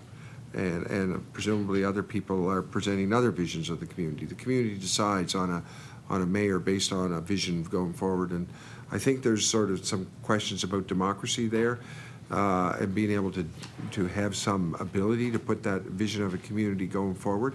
That being said, this is something that we need to be in consultation with the NSFM on. So, and I expect that consultation will happen at some point in the future, whether it's this year or a year in the future beyond that. That's what I can say about that. I recognize the Honourable MLA for Sydney, Member 2. Yeah, thank you, Mr. Chair. This question just based back to the fire, which made me think while you were preparing your answer to the last question. So you're saying the fire marshal is under municipal affairs, but the grants are under a different department. I'm just looking for the rationale for that. Like, you would think that they would stay together. Is there any rationale behind that, or is it just because of the breakout, one went one way and one went the other? Because you would think that you would want them to stay under one umbrella.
I recognize the Honourable Minister of Municipal Affairs. So, as a member would know, I was the minister responsible for emergency measures, so I don't mind delving into the topic a little bit. I'm still a little bit curt, but what I can provide the rationale for the Emergency Services Provider Fund transferring to the new department is that there will be 6 regional emergency management offices.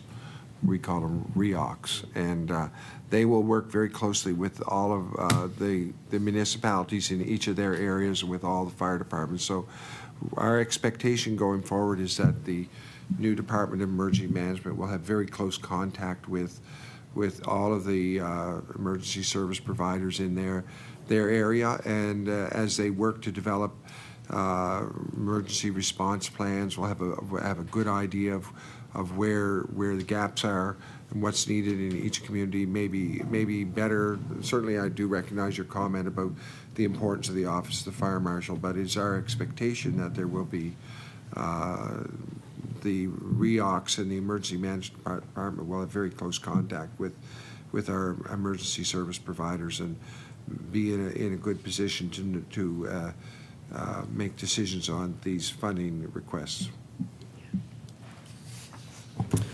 I recognize the Honourable MLA for Sydney, Member 2. Thank you, Mr. Chair, and a huge shout out to all the people who are involved in those departments too. It's been quite a stretch of really hard situations between fires that we've seen across the province and in HRM. We've devastating stuff, and we've had our share of floods and loss and snow events or hurricanes and everything in between. It's been pretty wild since the floods of Thanksgiving in 2016 that we've seen event after event after event here. And I know a lot of work in coordinating with municipalities comes out of those departments. So a huge shout out to those folks. I saw firsthand as people lost everything, those people step up. So I think how much time? I have like 15 minutes? 17 minutes, okay. The minister needs a minute. 2 minutes. We'll give him a minute and a half. I want to get into service exchange a little bit. This is always a thing that we all hear as representatives, that we represent partially municipal infrastructure and we represent provincial infrastructure, and the municipality plows this road and the province plows that road, and those roads are together and sometimes they're connected by an intersection and all of these things, and people just, it's the great mystery of life for people that are like, why doesn't that plow just keep going up that street? Nope, because the jurisdiction's changed. It's municipal. It's it's pretty wild. A lot of that has to do with amalgamation and a whole bunch of other things. But is there any plan to engage further in that conversation about not only, I guess, service exchange, but also like, who's responsible for what? Right, like is the department going to be engaging this year with municipalities to look at, I don't want to say offloading because I'm sure it's a negotiation when you're looking at it. I don't want to use negative terminology because you hope those negotiations go well and there's resources that go to the municipalities to support it. But it's kind of a broad question in that sense. But if the minister wants to provide any context to to those negotiations with the municipality around looking at some of that work.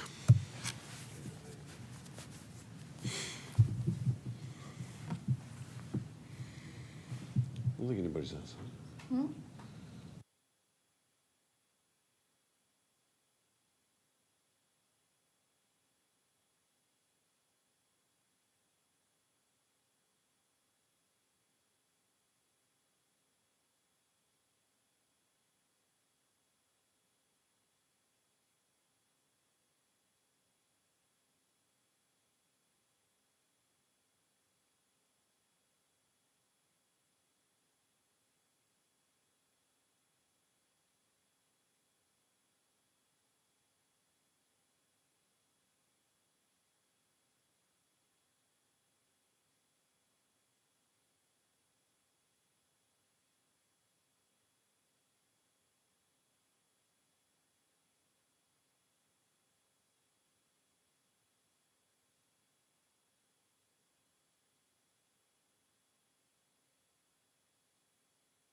I recognize the Honourable Minister of Municipal Affairs. So there was, in the MOU, there was a Schedule A of, which was items that were not yet resolved. And we remain committed to working on those items. Some of those things were, for example, roads.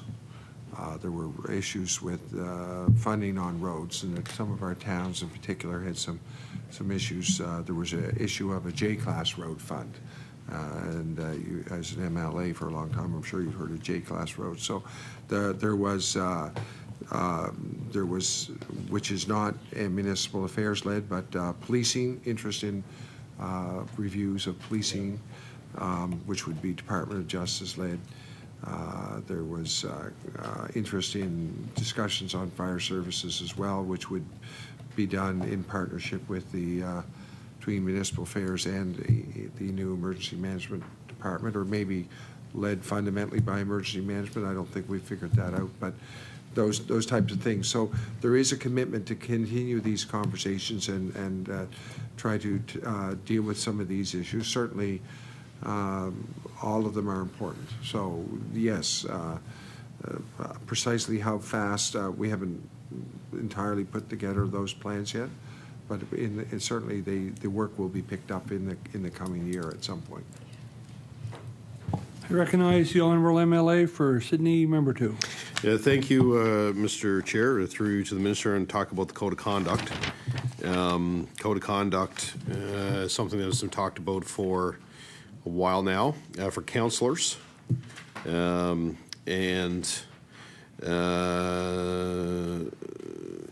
it was last October, I believe. It was introduced. And I'm just looking for a progress update.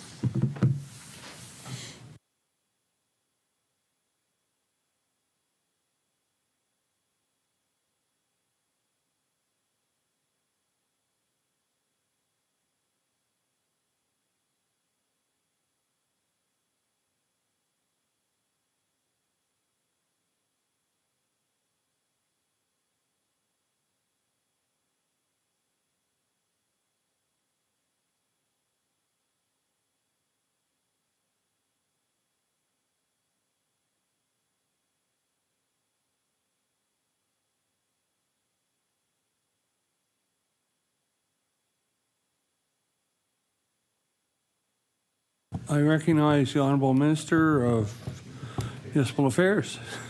So, so first of all, the accomplishment of the Code of Conduct and getting a Code of Conduct, I want to give credit to the, it was a collaboration between our department and the NSFM, and as you may know, led by Mayor Pam Mood. And so we don't see it as our Code of Conduct, we see it as the NSFM's Code of Conduct, which they're very, very involved in the creation of the code. I can tell you that the code came into effect with the elections in October of 2024, and all 49 municipalities were asked to adopt the Code of Conduct after the election, and all 49 municipalities have done so. We did offer. We have offered training in regard to the Code of Conduct, in-person training in January. We're working with the NSFM to get an online training component. We recognize the importance of the training to it. So I think it's really a major accomplishment. I know that the municipal councillors and mayors who I've talked to have expressed gratitude at the training. And it was very helpful for them to understand their roles and how things should happen. So I'm very, very proud of the Code of Conduct, and again, but I would say it's an accomplishment that is not our accomplishment. It was something that was done together with the NSFM. I recognize the Honourable MLA for Sydney Member 2 with 9 minutes, 30 seconds, and that's leaving time for the Minister to close. Okay, yeah. So I'll talk real slow for my next. Well, no. So my next question is the growth and renewal, for infrastructure development program. There was $15 million annually to invest in water, wastewater, and other infrastructure to increase housing. The program was announced last October. Has the department approved any projects under that stream? And does the department expect to spend the full $15 million this year?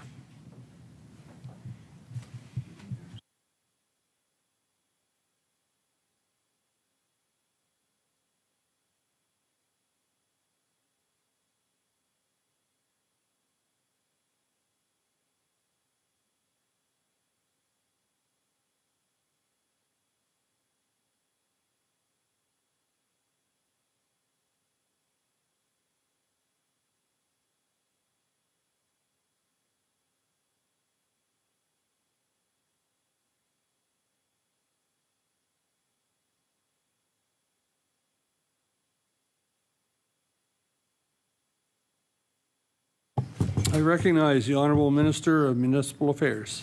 So I'm very pleased to talk about grid growth and renewal for infrastructure development. This is part of this fund of $15 million annually was part of the service exchange agreement that we committed to. I can tell you that we are the 24-25 budget. So the year that we're in right now, we'll see a $10 million top up on that to $25 million because of the demand. And that the announcements on those, where that $25 million will be coming out in the next month. So we haven't actually announced. I believe but it will be all announced before March 31st, and then the program will start over again for the following year. It is really a historic investment in our, and the types of things that grid is available for are critical capacity issues, more accessibility, climate change ready, so those types of things. So municipal infrastructure of various sorts, wastewater, drinking water, stormwater management, climate change adaptation, accessibility.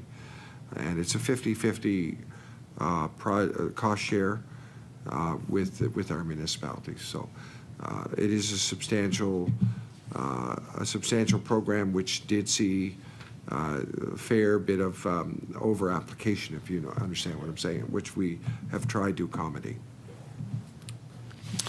I recognize the Honourable MLA for Sydney, Member 2. Yeah, and the minister may know, well, he's going to be making announcements on this, so he's probably not going to tell me exactly where they're going. But I guess my question, well, if he would, that'd be great. But the question for me is, in the application process, are they spread right across the province? Or you would hope that they're getting some exposure right across and not just in the larger urban kind of areas? That's my question, Mr. Speaker.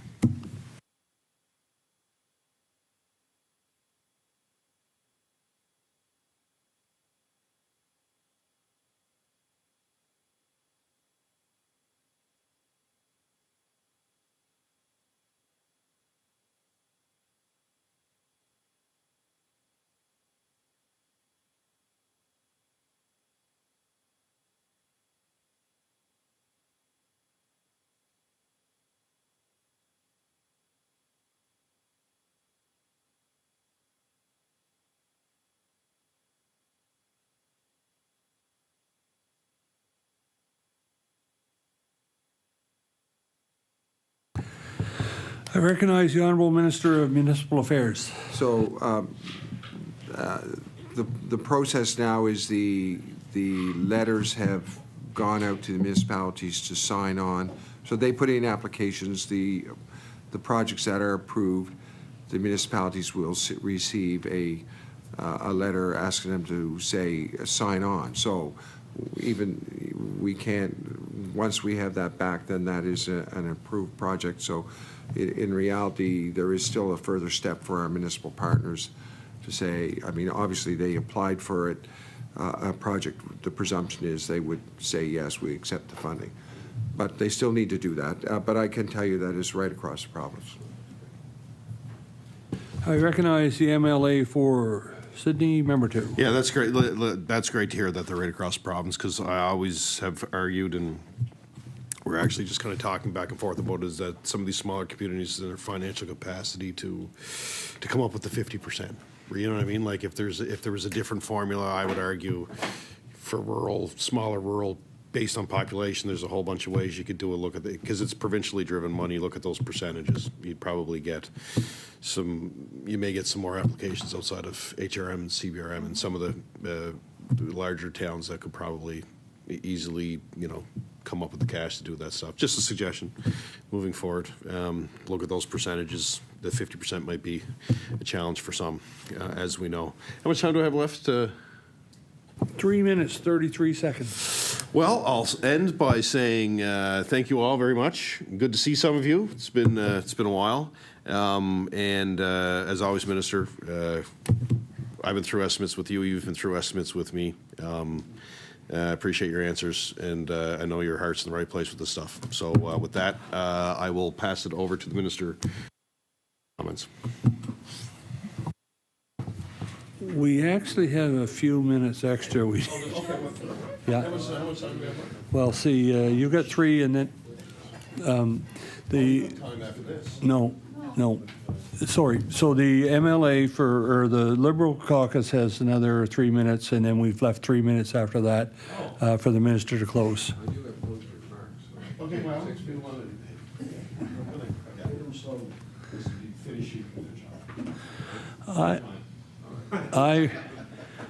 I recognize the Honourable Minister of Municipal Affairs.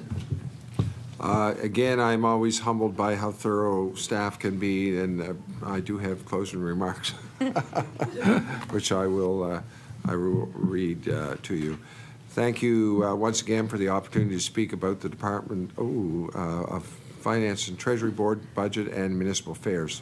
So I did both today. I would also like to express my appreciation to, and actually I will do that without reading it, I do appreciate staff, and I will say that when I'm asked in my own community about what do I like about my job, the thing that I like the most about my job is the staff, and just and secondly, my colleagues. Yes. Actually, I like both equally. It's a great privilege to be involved in 2 great teams of people. One team of people is my colleagues, and the other team of people is our staff. And what I really appreciate about working with all the staff is how hardworking they are, and how engaged they are in trying to make this work for everybody in the province. So I appreciate that. We have put forward, I believe, a great budget. And I think that the real strength in our province is not me, but it's the people of the province who just work so hard to make our province work. And I just want to express my appreciation to all of our citizens who are so all in and are just working so hard to make this work. Our staff work hard. I know the people of the province work hard. So I appreciate that. And it's a privilege to be able to serve in this manner. So I do want to read the resolution on the estimates for the fiscal year, April 1st, 2025 to March 31st, 2026. And I'll just read that now. E9, resolve that a sum not exceeding $48,406,000 be granted to the Lieutenant Governor to defray expenses in respect to the department. This is the correct one? No, this is not this is the, I did this one already. I need the municipal affairs one.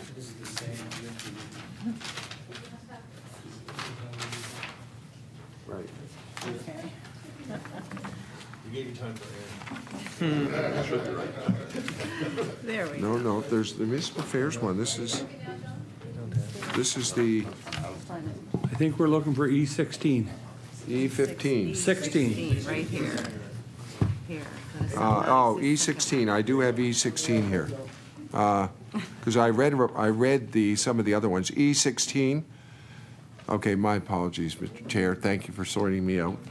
And I will say one of the great things is all my colleagues who help keep me sorted out.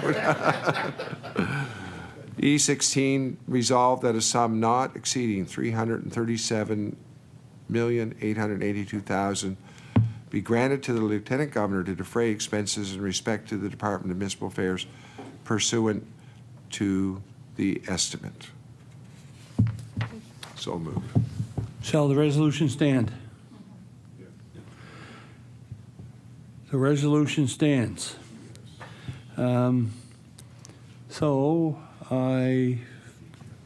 It is now 7:32. Do we have a couple more minutes? You just do the motion. 2 minutes. So I ask for unanimous consent to consider this 4 hours. Yes. Carried. So it is now 7:31, and the House is set to adjourn at 10 p.m. This concludes the subcommittee's business. Yep. Thank you. Meeting adjourned.